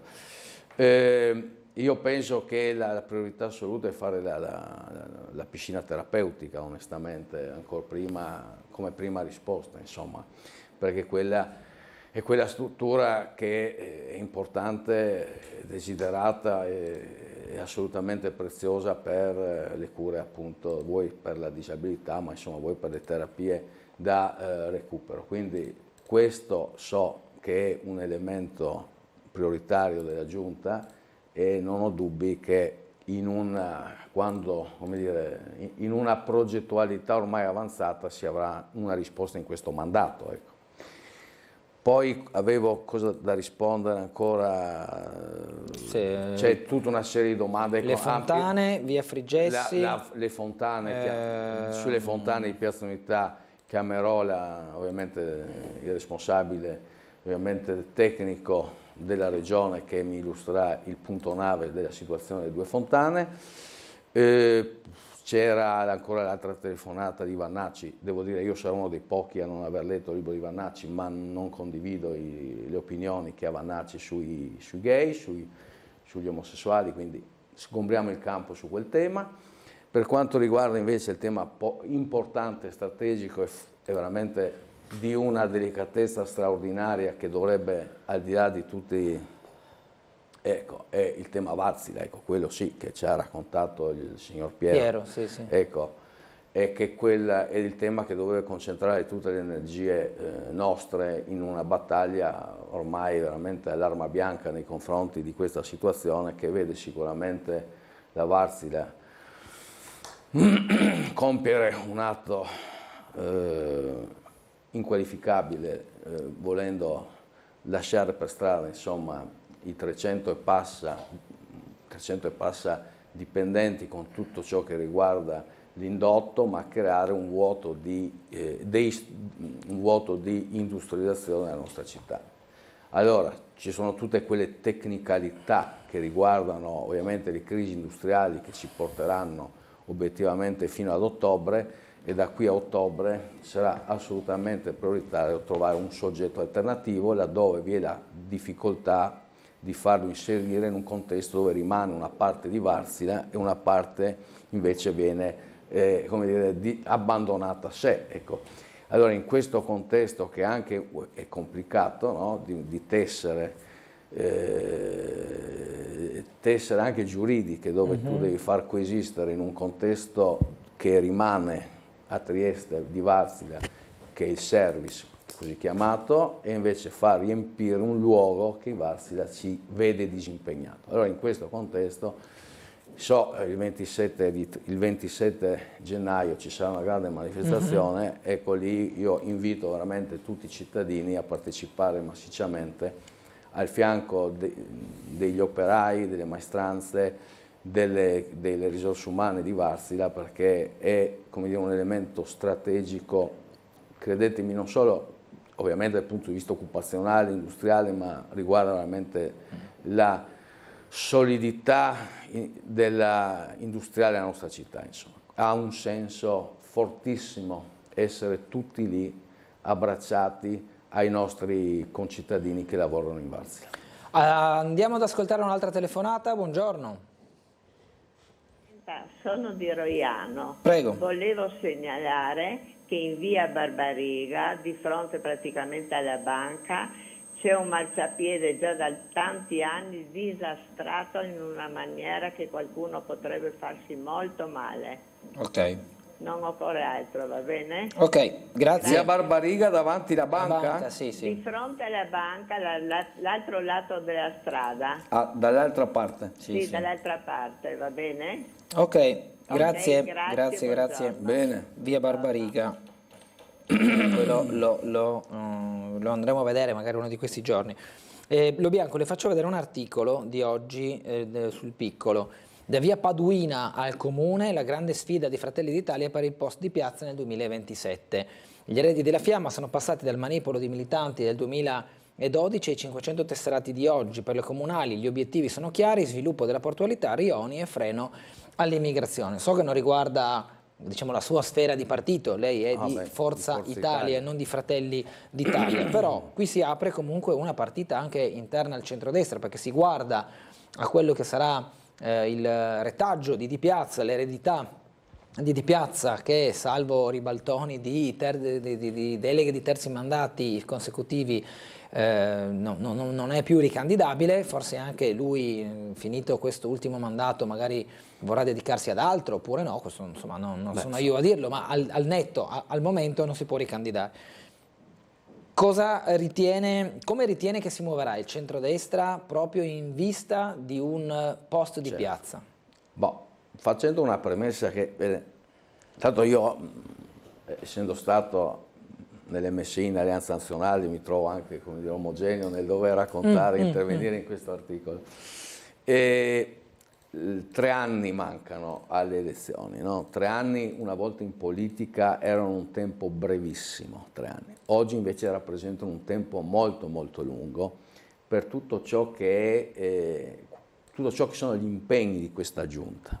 Ci sono tantissime cose che verranno realizzate, svolte e iniziate da questa giunta, quindi in questo contesto temporale veramente 3 anni sono lunghi. Questo è il marciapiede di via Barbariga, mi scusi se l'interrompo. Eccolo. Bene. Diceva.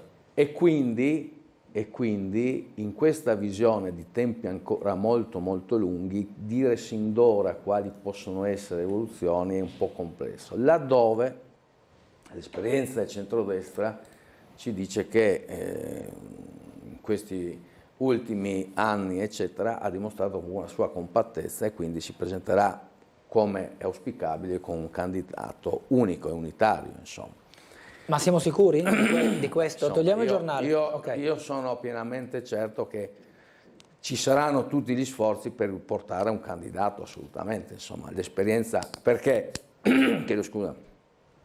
tutte le esperienze che ci hanno visto invece andare divisi con i famosi ballottaggi di mezzo, ricordatevi Antonione o ancora anticamente Dressi Donaggio, ma tu sei giovane, hanno portato invece alla sconfitta. Quindi ci sarà un lavoro di tutti gli attori in campo, tutti i partiti in campo per portare un candidato unitario e qui, insomma, io non ho la sfera di cristallo, vedremo, per questo dico c'è ancora molto molto tempo.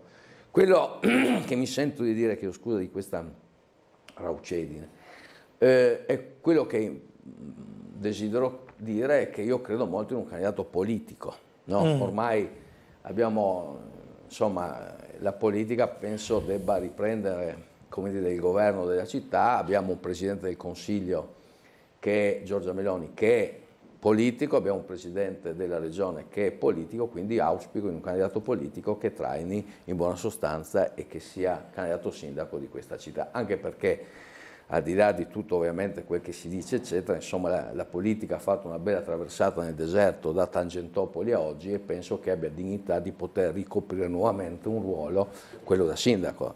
Insomma c'è stata una necessità storica in un periodo, quella dopo o a cavallo di Tangentopoli, di chiamare in aiuto l'imprenditore, no? Un rappresentante della società civile, ricordo Riccardo Illi. Poi è arrivato Roberto Di Piazza, che comunque era imprenditore, no?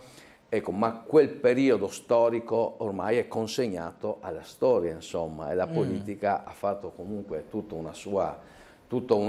un percorso di mea culpa in questo periodo e quindi oggi si può chiaramente presentare ad avere un candidato sindaco che, ripeto, andando sulla domanda che è quella che interessa, è sicuramente sarà un candidato unitario che rappresenterà le anime diverse. Certo si arriveranno con le, uso il termine, con interdizioni dialettiche finché si troverà il candidato più adeguato e più giusto per poter andare a presentarsi nuovamente alle urne con tutto il bagaglio di fattualità di cose fatte dalla giunta precedente, cioè dall'attuale Di Piazza, e presentarsi quindi all'elettorato con un nuovo percorso, con un nuovo programma, con delle nuove azioni. Quindi questa è la mia idea. Ovvio che adesso si iniziano ovviamente già a manifestare degli elementi politici attraverso, ecco, come la notizia di oggi, che chiaramente fa il punto nave sulla... Io ero peraltro a dare il saluto al congresso di Fratelli d'Italia e ho salutato appunto il nuovo segretario provinciale Nicole Matteoni, deputato, augurandogli buon vento appunto per il suo lavoro. Da qui chiaramente ci sarà tutta una fase, ripeto, di azioni e di interdizioni politiche, ma ripeto, 3 anni sono molto molto lunghi, a differenza di altri periodi storici dove i 3 anni erano veramente brevi. Laddove, chiudo, abbiamo un test che sicuramente sarà chiaramente anche lì un test, dico, motivazionali, che saranno le europee. Senza dubbio. Grazie al consigliere Lobianco, buona giornata e buon lavoro. Grazie, un abbraccio, un saluto a tutti i telespettatori. Ci fermiamo per la pubblicità, tra poco con noi Sabrina Morena del Partito Democratico.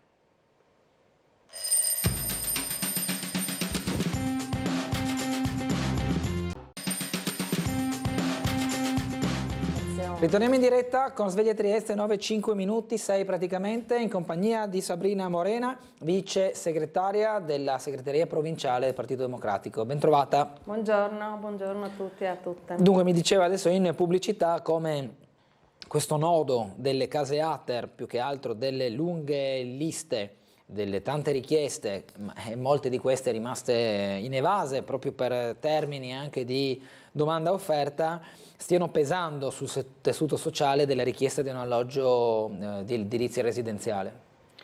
Sì, diciamo che davanti alla povertà che c'è, all'inflazione, alle difficoltà, al lavoro povero, precario, tutta una serie di cose, diciamo che fa specie che ci sia una dichiarazione del direttore Novacco che dal 2020 al 2023 sono rimaste sfitte, cioè non sono stati fatti i lavori per 20% delle case di alloggi popolari a Trieste. Allora davanti a questa dichiarazione diciamo che è abbastanza grave, mi associo a quello che dice il consigliere Russo, che insomma uno si dovrebbe anche dimettere se in 3 anni non è riuscito a mettere a posto, a risolvere questo problema, davanti soprattutto all'attesa di tantissime persone che vorrebbero un alloggio popolare. Io credo che, insomma,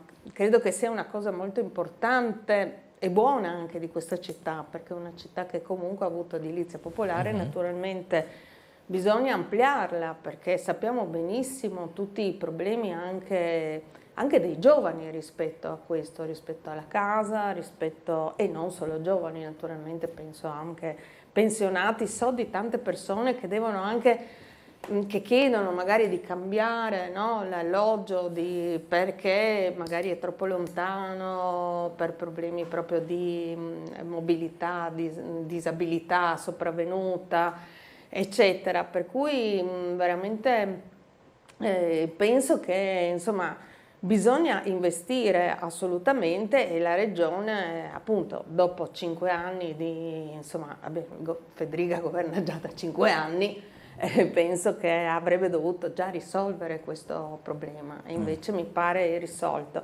Ci sono i fondi del PNRR, ben vengano, ma vanno fatti rapidamente questi lavori. Cioè io lo trovo abbastanza, veramente scandaloso pensare che ci sono gli alloggi e non sono stati messi a posto, insomma. Anche il consigliere regionale Enrico Bullian di Patto per l'Autonomia, leggiamo dal Piccolo, sottolinea: le case ATER di Trieste e Gorizia sono fanalino di coda, con quasi il 20% di alloggi non locati, e in tutto il Friuli Venezia Giulia ci sono 4.600 alloggi pubblici sfitti.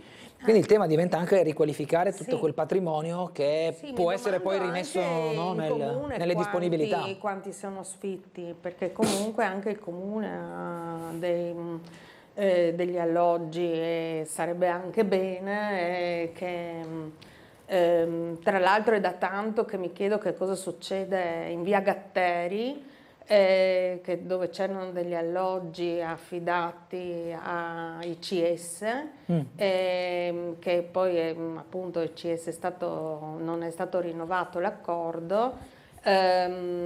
Lì ci sono sempre, so che c'era un progetto di edilizia per le persone disabili, però io passo sempre davanti e questa via Gatteri non c'è niente, ci sono i lucchetti e le cose ormai da un paio d'anni. Allora non vorrei che anche qui fosse parte degli annunci, no, fatti da questa città, da questa amministrazione di piazza, che poi non vengono portati a termine.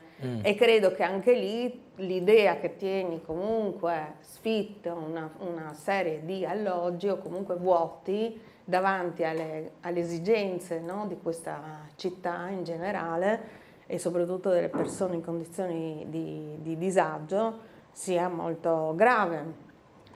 E quindi penso che bisogna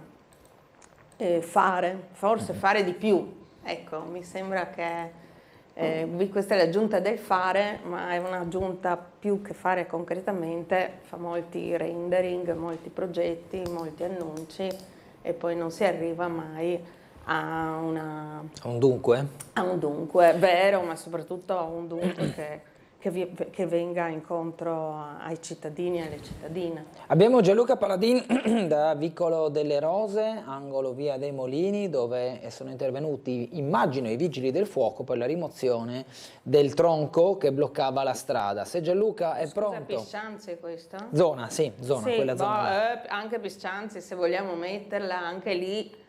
Anche là miliardi di annunci, la gente, sono 500 e passa persone che vivono in una zona ormai piena di, appunto, quella è rimasta uguale. Vediamo le immagini. Lavori. Entriamo nelle immagini di Guido Idri. Perché lì è una situazione veramente gravissima. Ah no, questo è l'albero. Questo è l'albero. Comunque quella io sono andata a fare più sopralluoghi a Piscianzi, in questa zona qui, ed è terribile, perché veramente le persone vivono in una condizione di disagio, con le strade completamente dissestate. Se deve passare un'ambulanza è gravissimo, sì, è vero, è sì. molto molto rischioso.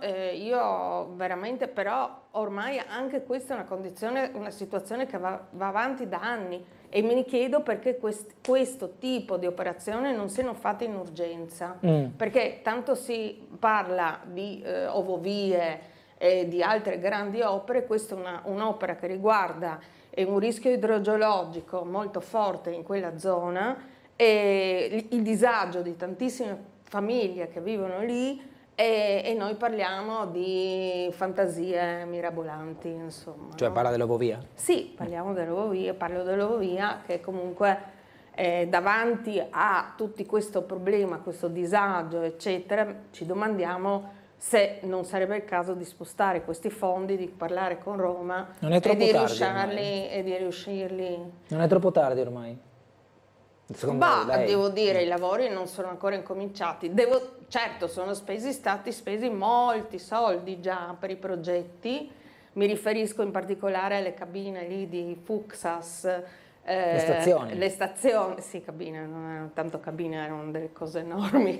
Le stazioni di Fuxas, Stargate. 149.000 euro mi pare di progetto che è stato buttato nel cestino.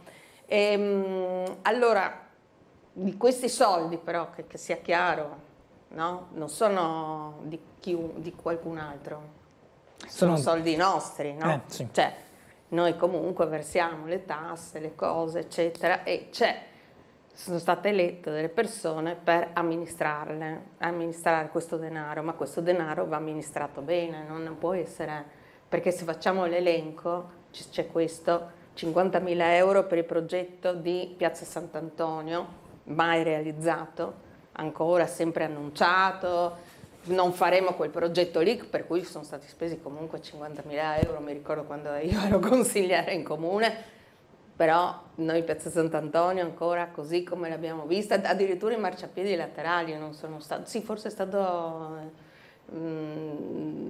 penso passato un po', come dire, riasfaltato mi pare, ma non sono sicurissima perché mi ricordo che era uno dei progetti.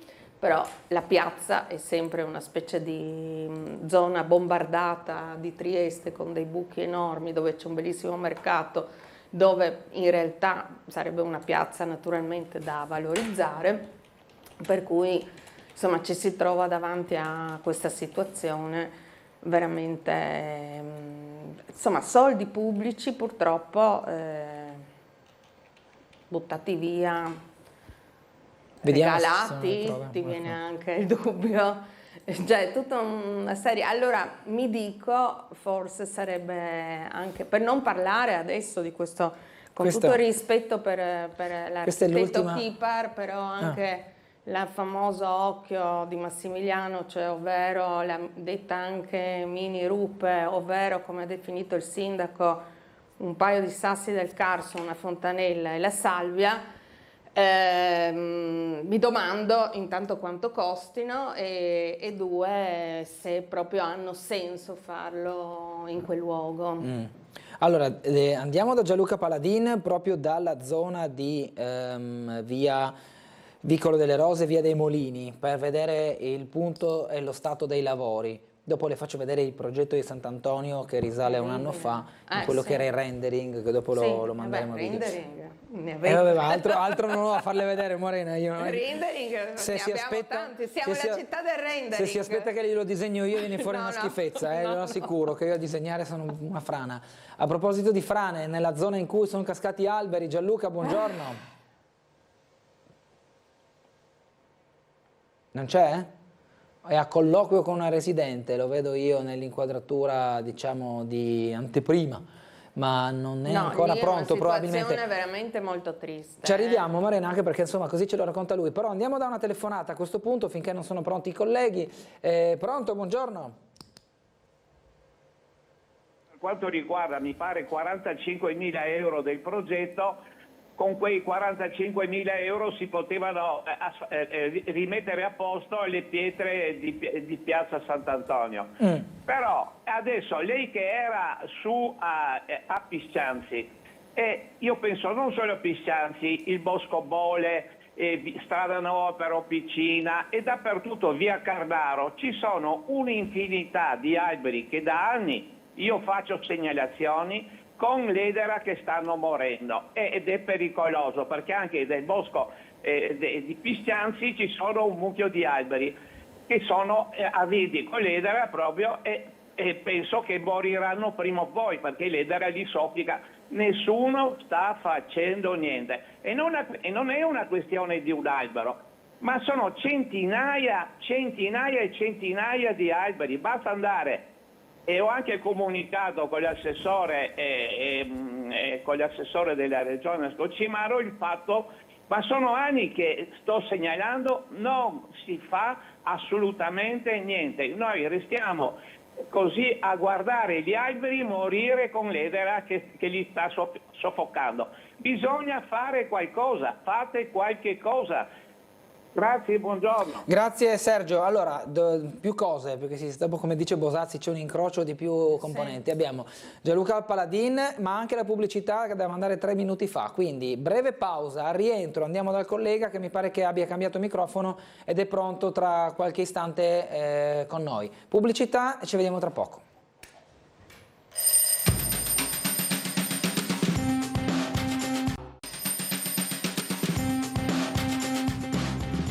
Torniamo in diretta in compagnia di Sabrina Morena del Partito Democratico, vice segretaria della segreteria provinciale, che è invece la cui segretaria è Maria Luisa Paglia. Andiamo da Gianluca Paladin, zona, come abbiamo detto, Vicolo delle Rose, Via dei Molini. Buongiorno Gianluca, dietro di te un vecchio modello di 126. Buongiorno Bernardo, grazie, sì, siamo bellissima questa Fiat, no, è fantastica, di un signore anche lui qua insieme ad altre persone proprio per verificare un po' quello che vedete anche voi, no? Guardate, l'albero è stato tagliato, quindi anzi avviciniamoci anche un pochettino, una quercia secolare che peraltro vi ricorderete la settimana scorsa lo abbiamo raccontato bene, a causa della bora letteralmente sradicata dal punto dove appunto affondava le radici fino a sbarrare Via dei Molini e a rendere impraticabile ovviamente questa strada, facendo anche cos'altro, tranciando i cavi del telefono, motivo per cui credo, Bernardo, che ci siano ancora problematiche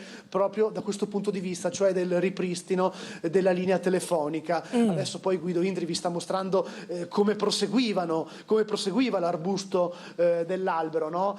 Qui c'è solamente il ceppo che è stato lasciato qui, quello che affondava le radici dall'altra parte della strada, quindi Vicolo delle Rose, fino a cadere qua in Via dei Molini e poi nel diruppo qui sotto continua una quercia veramente grande, Bernardo, un albero secolare anche catalogato dagli esperti come albero importante da preservare, nonostante sappiamo che ci siano anche le problematiche che abbiamo raccontato di funghi tossici che appunto insomma intaccano negativamente purtroppo la struttura di molte piante, però il colpo d'occhio è davvero incredibile, quindi sono iniziati i lavori, o meglio è stata portata via grossa parte del tronco che sbarrava la strada. Qui siamo sempre in quell'ambito che tu conosci molto bene, Bernardo, di misto pubblico-privato, quindi strade con i terreni privati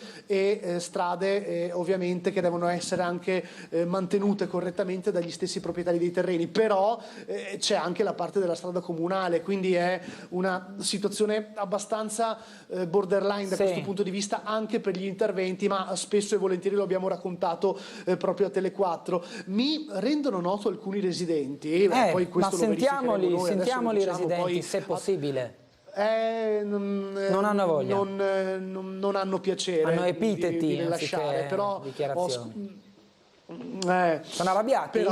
Però da quel che ho capito per alcune cose forse sì, si sta aspettando probabilmente che venga normativizzata proprio questa situazione, ovvero anche predisponendo dei cartelli che dicano eccetto frontisti per poter passare con la macchina e con altri mezzi tra Via dei Molini e Vicolo delle Rose. Sapete, no, com'è la situazione? Teoricamente le auto non possono passare, però praticamente viene fatto, cioè la gente per poi risalire su in via Commerciale da Vicolo delle Rose, dalla parte bassa, passava lo stesso, attraversava i terreni privati, andava su. Sono pratiche che sono state fatte.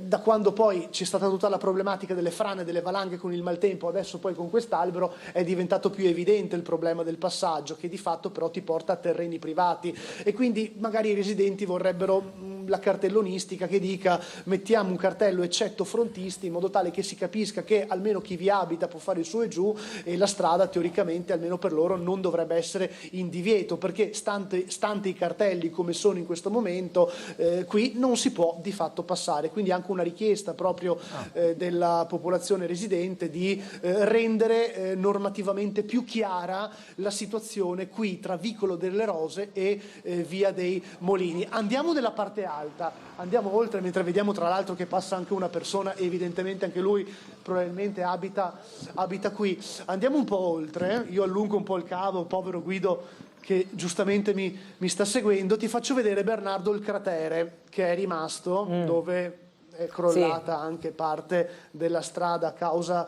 delle radici. Le radici si sono alzate e sono venute e l'albero è caduto ed è venuto sull'asfalto, ovviamente. Adesso tutta quest'area è stata come dire, stabilizzata, come puoi vedere. Ci sono le palizzate di legno a proteggere parte della carreggiata che deve essere ricostruita, con i ganci di ferro a tenere proprio la zona per evitare un ulteriore smottamento.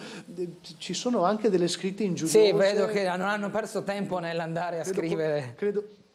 Sì, contro il Presidente del Consiglio, con una falce e il martello di fianco e un'altra roba di fianco che non leggo, a parte la parolaccia, si intende, che non ripeteremo. Vabbè, insomma, ormai l'abbiamo vista e rivista e stravista. Sì, l'avete. Sì, ma io sono un signore, non la ripeterò. Questa è la situazione. Guarda un'auto che arriva. Vedi, ecco, un'auto che arriva. Io credo che alcuni sono arrivati qui anche perché ci stanno guardando in diretta su Tele4, giova ripeterlo. Giustamente noi, sì, me l'hanno detto, e se non è così vuol dire che mi hanno mentito. Vai, interpella quindi, questo. Per dire che siamo sempre presenti sul posto per far vedere ovviamente quello che succede. Non lo so se questo signore, sai, la telecamera spaventa più della pistola, Bernardo, a volte mi rendo conto. Probabilmente è una persona residente che voleva scendere, ha trovato ancora sbarrato e non può più proseguire oltre verso la città. Quindi insomma un tema particolare, sensibile. Dimmi, Bernardo, c'è Sabrina Morena, adesso vedo se qualcuno... C'è Sabrina Morena che voleva chiederti qualcosa, prego Morena. Ciao Gianluca, grazie che sei lì anche per noi. Volevo chiederti, ma com'è la situazione a Piscianzi adesso rispetto all'altra frana e a tutta la situazione delle strade che erano impercorribili? È una situazione stradale un po' dissestata, c'è parte della frana, me la ricordo, passando l'ho intravista sulla sinistra, c'è ancora un po' il buco, è una zona comunque protetta da una specie di barriera, da un cartello mi pare. Adesso però mi hai leggermente preso in contropiede, l'ho più notata la settimana scorsa quando sono passato, invece adesso lo verificherò meglio scendendo, così casomai darò contezza anche di questo. Grazie. Mi ha preso un po' in contropiede, però mi pare di ricordare passando che fosse ancora presente la frana, cioè proprio sulla sinistra. Non sono stati fatti i lavori. Vede, quindi non credo. Non sono stati fatti i lavori. Deve essere ancora riparata come si deve la strada, assolutamente. Adesso io scendo perché credo che un signore voglia parlare con noi. Siamo in diretta a Sveglia Trieste, io la ringrazio. Così. Lei è bellissimo, tra l'altro, il cane. Grazie. Lei come si chiama? Buongiorno. Mario De Pace, sono un ex vigile del fuoco ok. e abito qui in Vicolo delle Rose. Un residente della zona. Un residente della zona. Più volte io ho chiamato i colleghi per quanto riguarda gli smottamenti, cadute di alberi, e ogni volta loro purtroppo si trovano a dover contrastare questo problema con i proprietari dei terreni. Però il problema è che i colleghi vengono, chiudono la strada e più di quello non possono fare, ma chiudendo la strada noi residenti siamo in grosse difficoltà, sia per quanto riguarda il raggiungimento della città per poterci approvvigionare di tutto quello che abbiamo bisogno, e sia per quanto riguarda il soccorso. Il problema qui è il soccorso. Se loro chiudono la strada e qualcuno ha bisogno di un'ambulanza, ha bisogno di qualsiasi altro soccorso, io spero che non accada mai, ma nel momento in cui accade la tragedia,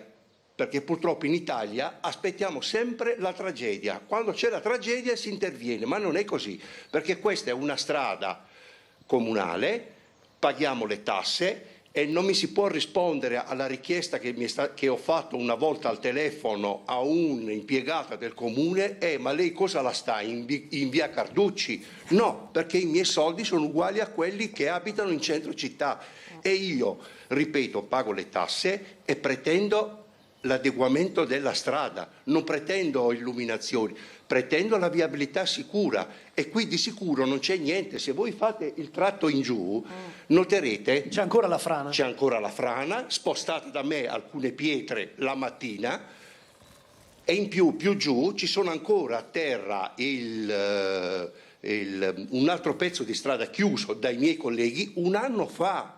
Cioè, stiamo parlando di un anno fa, non sono mai venuti a fare un messa in sicurezza del muro, niente, siamo totalmente abbandonati. Lei da ex pompiere peraltro ne sa qualcosa, insomma, di sicurezza. Qualcosa, ne ho visti tanti, e purtroppo io capisco il problema che c'è per quanto riguarda le abitazioni di Greta e di questi posti qua, però non possiamo essere lasciati alla mera chiusura della strada e basta. Questo è successo già una settimana fa. Cogliamo l'occasione per lanciare quindi un appello: non lasciateci soli in questa situazione, no, aiutateci, sistemiamo. No, aiutateci, pretendiamo, io non pretendo aiuto, io pretendo la viabilità della strada, perché ripeto, qui paghiamo tutti le tasse, come noi e come quelli che stanno in centro città. Non possiamo essere lasciati in questa situazione, perché ripeto, è una questione di sicurezza, sia per noi, per le macchine e per tutto, anche per quanto riguarda l'ambiente, perché guardi la situazione. Guardi, noi siamo spessissimo qua, anche la settimana scorsa, ma anche nell'anno scorso. Quest'albero è caduto davanti a me la sera, io portavo il cane, è caduto davanti a me. No, lei proprio ha visto la scena. Ho cominciato a sentire lo scricchiolio e mi sono allontanato e questo albero è venuto giù. E la mattina lo stesso è venuto giù quell'altro, portandosi giù i cavi. Ho chiamato io i colleghi. Lei è senza linea telefonica, senza internet a casa in questo momento? No, c'è gente io no, perché fortunatamente sto più in alto, quindi diciamo che la linea telefonica per quanto riguarda l'illuminazione si ferma al numero 60, quindi fino là arriva, ma qui è tutto buio.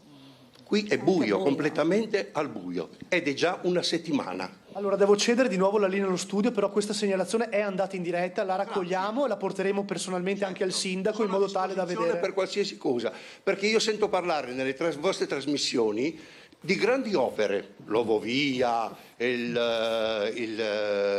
quello dell'acquario, sì, facciamo tutto, ma prima i cittadini, vengono prima i cittadini, e soprattutto noi che abitiamo in questi posti non possiamo essere abbandonati, perché se hanno dato la concessione di costruire devono anche dare la possibilità di avere delle strade sicure. Va bene, grazie, molto chiaro e molto comprensibile. Grazie. Di fatto. Allora, grazie a lei. Allora Bernardo, più che completa l'analisi di questa zona ormai che abbiamo fatto, anche grazie ai residenti che ci hanno dato la loro opinione. Noi a questo punto col collegamento ci fermiamo qui, però insomma diamo un ultimo rapido sguardo alla zona di cui abbiamo appena parlato, motivo per cui siamo venuti qua, soprattutto per verificare se almeno era stato spostato il tronco che osteggiava il passaggio in via dei Molini, ma adesso abbiamo di nuovo sentito le problematiche della zona anche per bocca dei residenti che vivono in prima persona questa situazione.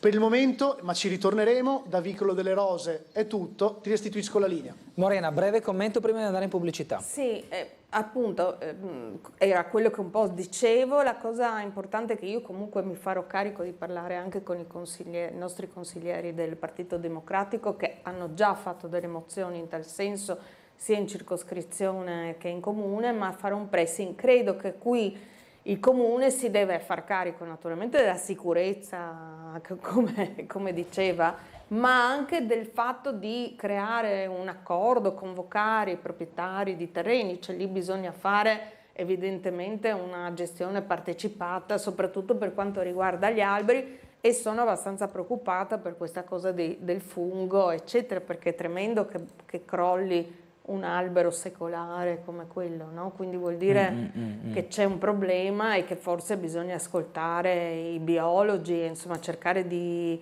o come diceva chi ha chiamato prima, l'edera intorno agli alberi, insomma bisogna un po' capire che cosa fare anche dal punto di vista proprio botanico, insomma, per salvare tutte queste querce che sono proprio autoctone. Certo. Pubblicità, breve pausa, torniamo tra poco, avremo ancora 20 minuti circa in vostra compagnia.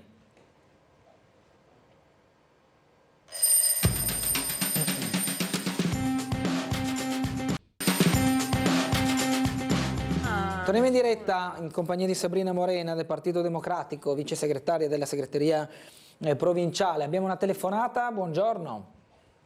Sono Franco Lega d'Ordine Nord. Sì. Ero prima in comunicazione, ma il dottor Di Bianco lì è talmente logoroico che passa da una cosa all'altra e non sono riuscito a dire la mia.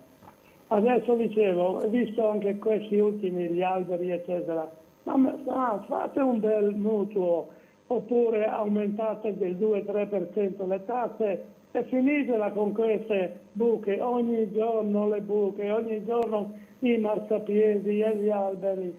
E dai, allora, dottor Gulotta, sì. Domani vediamo se lei andrà a vedere quanti extracomunitari arrivano anche in questi giorni, perché è inutile lamentarsi che al filo stanno male, stanno qui, stanno là, se li fate entrare è logico che più entrano e più stanno male.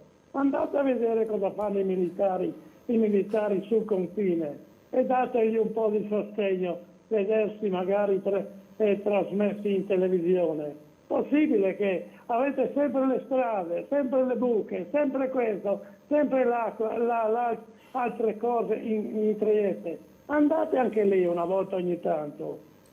Grazie, mandi. Grazie Franco. E guardi, domani dovrebbe esserci di nuovo Gianluca in esterna, quindi non posso andare io sul confine. Magari la prossima volta che mi capita il turno della troupe esterna, faremo un passaggio sul confine, però non so se troviamo granché, anche perché si usano soprattutto dei valichi secondari, cioè chi attraversa la rotta balcanica ed entra a Trieste, non è che lo fa passeggiando a Fernetti, ecco, diciamolo pure così, magari c'è... Sì, anzi, devo dire che questa chiusura del confine, che abbiamo controllo, perché comunque il fatto che, diciamo, c'è un ostacolo a Schengen, l'abbiamo condannato più volte come Partito Democratico, cioè abbiamo chiesto che sia temporaneo e che invece venga ripristinato una normale circolazione, la libera circolazione, che è un bene dell'Europa, no? Sappiamo che ci sono tra l'altro tantissimi lavoratori e tantissime lavoratrici transfrontaliere che comunque abbiamo bisogno di questa circolazione, è un valore aggiunto per l'Europa.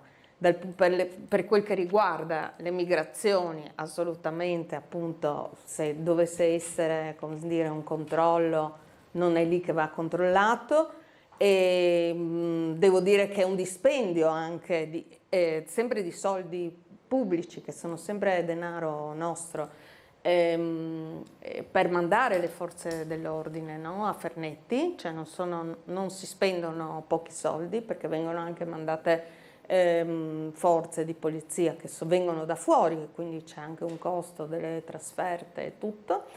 E poi allora dico che il Signore comunque sta a Udine, quindi le buche non le vede, ma noi triestini purtroppo le vediamo, e ce ne sono, devo dire, tante, soprattutto se una persona è anziana o disabile o è una mamma con delle carrozzine, e la vita a Trieste è molto difficile, e per cui credo che sia invece, per quel che riguarda invece il Silos, credo che non ci dovrebbe essere una situazione simile a Trieste, e che la risposta del sindaco, che non se ne vuole occupare, credo che sia una risposta molto sbagliata, sta ledendo l'immagine e la dignità, l'immagine della città e la dignità dei cittadini e delle cittadine di Trieste, che si stanno dando invece molto da fare per cercare di supplire a questa mancanza. Non vedo perché non sia mai stato aperto il mercato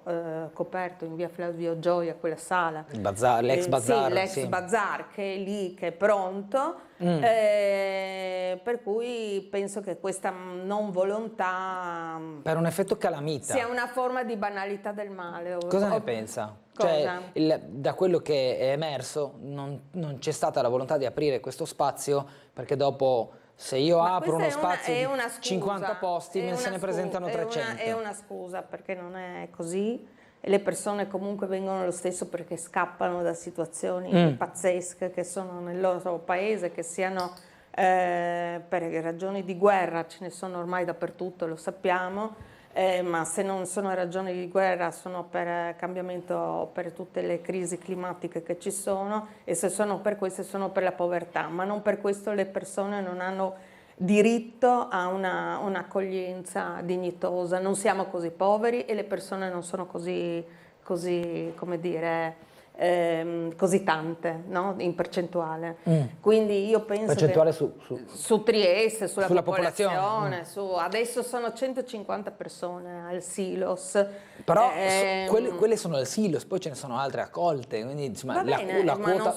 Non voglio andare contro, le sto dicendo, la quota parte è maggiore. Miliardi, sono 150 su 150.000, quasi 200.000 abitanti, no? Allora non è che siamo, cioè è veramente una piccola fetta di cosa, e penso che però le condizioni al Silos sono tremende, soprattutto con il freddo, no? Rendiamoci conto della situazione. È come avere una bidonville in mezzo alla città, l'unico vantaggio è che non si vede, no? Perché alla fine se no i triestini sarebbero già anche sollevati se però si i triestini vedesse, lo no? sanno. Cosa? I triestini lo sanno però. Sì, no? lo sanno, però finché non vedi, alla fine uno Dici, tollera. occhio non vede, cuore non duole. Ecco, no? tollera perché è così, ma io penso che veramente non ha senso, è una situazione unica in Italia, e tutto questo perché avviene, no? Lo sappiamo, non perché ci sono le persone, perché queste persone che sono richiedenti asilo non vengono trasferite in altri punti d'Italia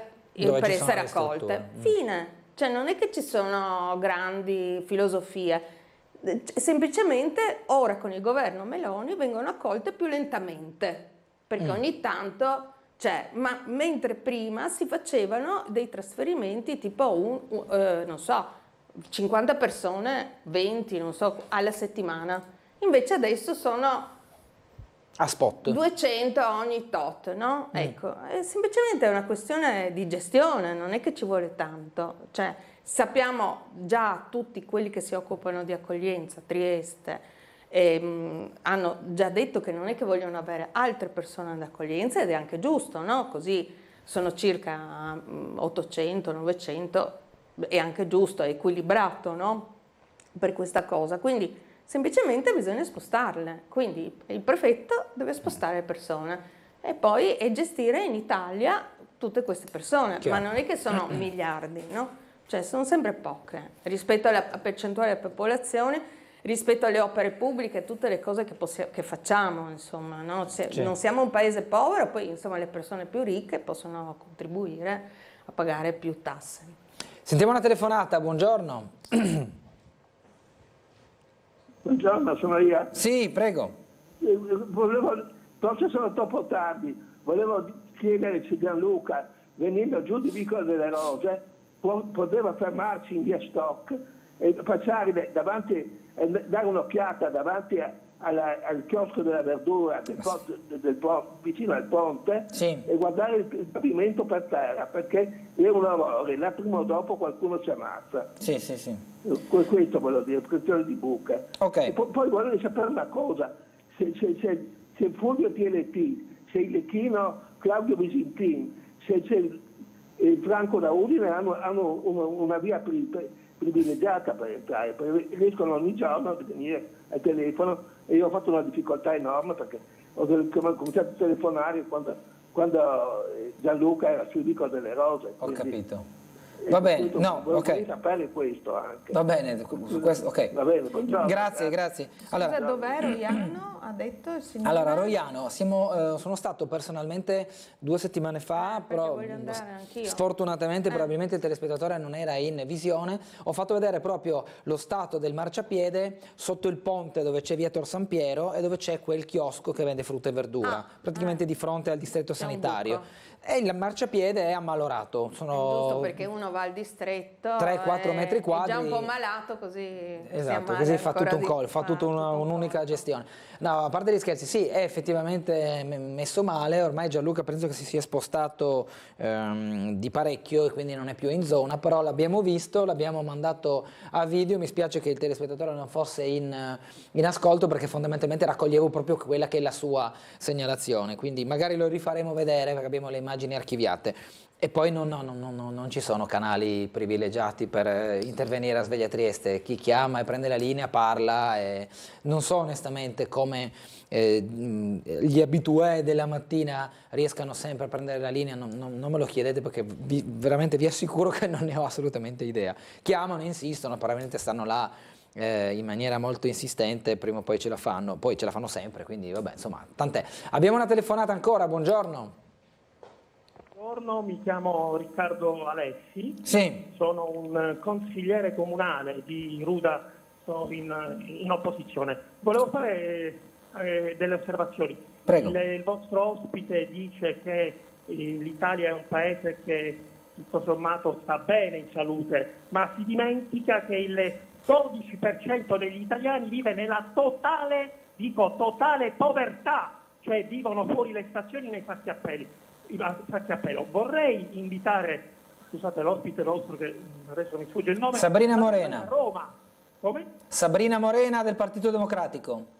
La dottoressa Sabrina Morena, a fare una passeggiata a Roma, se vuole l'accompagno io, e andare nella zona stazione Termini per vedere tutti questi immigrati, risorse della Boldrini, vivere nelle capanne di cartone.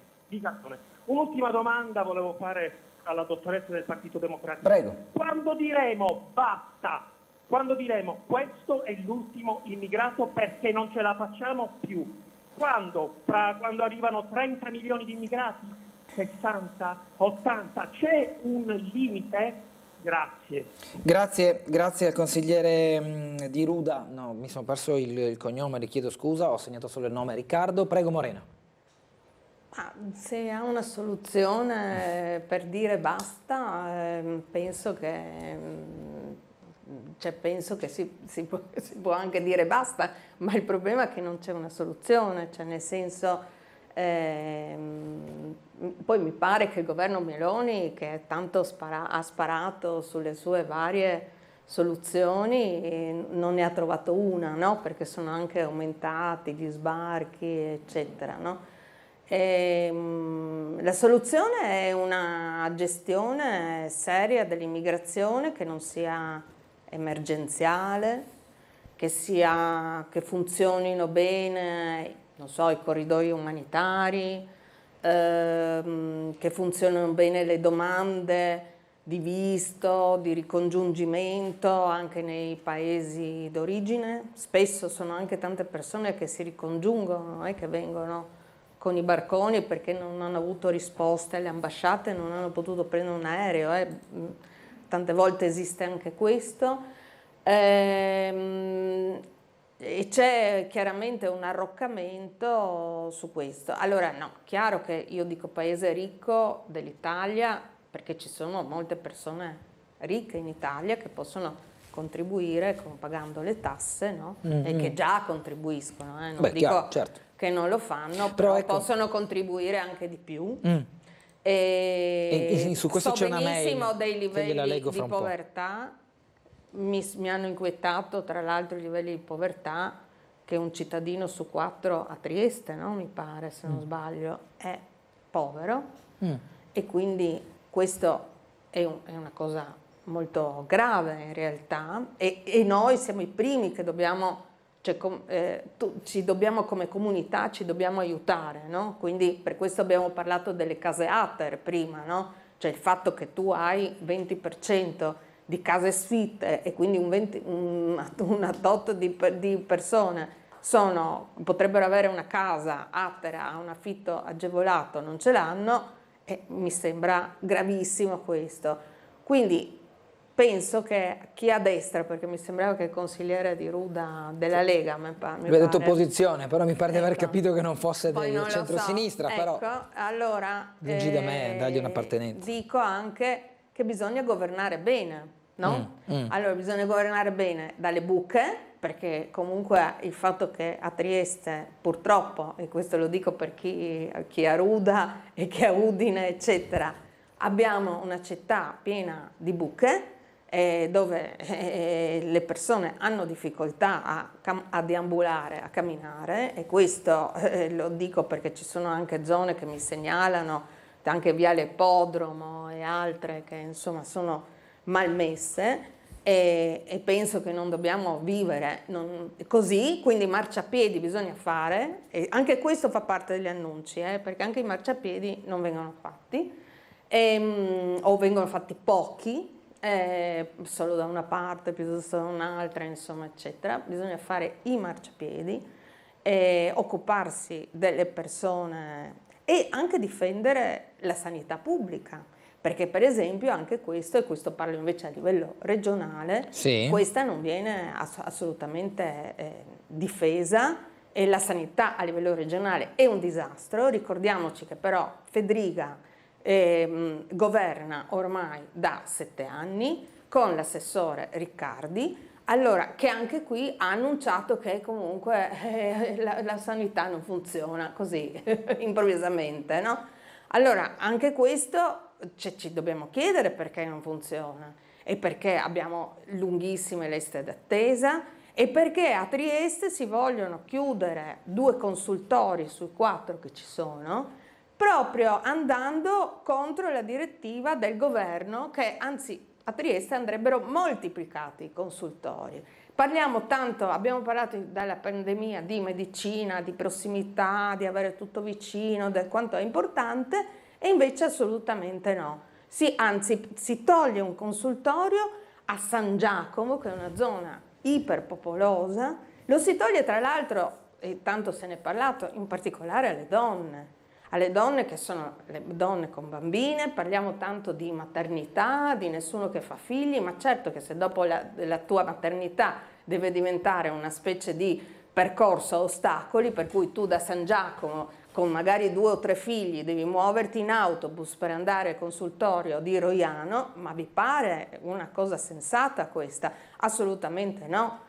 E allora togliamo i consultori, li depotenziamo, abbiamo depotenziato i distretti, noi avevamo una sanità, e per non parlare dei centri di salute mentale. Abbiamo l'ultimo caso, è il centro di salute mentale di Via Gambini, che non funziona sulle 24 ore, con dei problemi di salute mentale che sappiamo che sono anche, tra l'altro, anche aumentati in pandemia. Ci sono anche tanti giovani che soffrono. Allora non possiamo, cioè la regione deve proprio investire di più su questo, non ci si può più nascondere dietro ai problemi di 150 migranti, perché non si può più fare politica così. Ormai qui non funziona più niente, non funziona niente, tanti annunci e tutto il resto, i cittadini sono abbandonati a loro stessi. Ma vi pare? Le tasse comunque le paghiamo, come ha detto il signore di Piscianzi. Sì. E lui ha diritto, siamo tutti uguali, esiste anche il principio di uguaglianza in questo paese. Non è che possiamo dire e fare le cose solo per chi sta, 2 o 4 persone che stanno in centro, e tutto il resto delle periferie sono abbandonate. Abbiamo una telefonata, Morena, sentiamola perché stiamo per chiudere, sono quasi le 10, abbiamo anche tante mail, chiedo scusa, ma leggerle tutte ogni mattina è sempre difficoltoso. Ci proviamo, io ci metto tutta la più buona volontà. Buongiorno. Buongiorno. Prego. Non ricordo il nome della signora in studio, per cortesia. Si chiama Sabrina Morena, del Partito Democratico. Ma è una consigliera o solo una... Vice segretaria della segreteria provinciale. Bene, allora io volevo dire che il manifesto politico e la visione che lei ha trasmesso della società è quella a cui la sinistra e di cui condivido tanto, e cioè, di questi valori li condivido tutti in toto. Ecco, diciamo che è venuta a fare un bel manifesto, e mi viene da dire che quando In Italia ormai purtroppo anche l'espressione di sinistra è vuota, perché poi quando governa qualunque partito in Italia e non c'è altro che un passaggio del testimone della stessa linea politica dettata non in Italia, la linea politica, queste sono dichiarazioni di Caracciolo di ieri su Rai News 24, e durante un intervento ho detto, se l'Italia non ha, a proposito delle dichiarazioni che ho detto, se l'Italia non ha, finisco il pensiero, se l'Italia non ha un esercito o l'Europa non ha un esercito, saremo sempre sotto l'ombrello americano e quindi anche la nostra politica sarà dettata dagli americani. Quindi noi siamo a tutti gli effetti un paese vassallo di uno Stato imperiale, che sono gli Stati Uniti, che fronteggia altri Stati imperiali, che sono la Cina, che sono la Russia. Questa è la situazione adesso, geopolitica. Allora, voglio dire che la signora è lì che propone un manifesto che poi quando vanno al governo fanno le stesse cose, perché il problema dell'immigrazione, la sinistra l'ha gestito allo stesso modo, la povertà, la sanità l'ha gestita allo stesso modo, il declino italiano è stato accompagnato da entrambi i maggiori politici, a cui poi si sono aggiunti i 5 Stelle, nati come partito antisistema e accodati, si è diventati una barzelletta a livello mondiale. Grillo non dovrebbe poter girare per strada lì tranquillamente, cioè io mi chiedo come fa la gente a digerirsi dei personaggi politici che hanno portato l'Italia in questa situazione che la signora ha tracciato benissimo. Morena, le lascio rispondere in un minuto perché abbiamo quasi il tempo finito. Va bene, comunque volevo solo dire, ecco, grazie per le buone intenzioni, grazie per i bei discorsi, poi nell'agito non avete fatto niente. E c'è la canzone di De André, siete colpevoli come gli altri. Siete colpevoli come gli altri. Morena, veramente entro le 10. Allora, devo dire, prendo solo l'eccellenza a triestina, soprattutto per quello che riguarda anche la salute mentale, no? Che viene studiata in tutto il mondo. E quell'eccellenza è nata negli anni, chiaramente non è stata solo patrimonio della sinistra, no? È stata anche sostenuta da altri governi precedenti, no? Penso all'apertura degli ospedali psichiatrici dove c'era presidente della provincia Zanetti, che era della Democrazia Cristiana, eccetera. Quindi non è solo una cosa, però i governi a sinistra hanno sostenuto, no, la sanità pubblica. La sanità pubblica anzi è stata voluta, no? Quindi non è corretto quello che dice il signore. In più io devo dire sono una convinta europeista, penso che invece l'Europa è un bene comune enorme, credo che vada rafforzata, questo sicuramente, proprio per non essere vassalli, però chiaramente è una cosa più difficile farla in toto, però ricordiamoci proprio davanti all'Europa la sinistra è europeista. La destra di Meloni non è europeista. Dobbiamo chiudere, Morena. È atlantista, ma non europeista. Grazie per essere stata con noi, buona giornata e buon lavoro a Sabrina Morena. Grazie. Grazie a tutti per averci seguiti, arrivederci, buona giornata.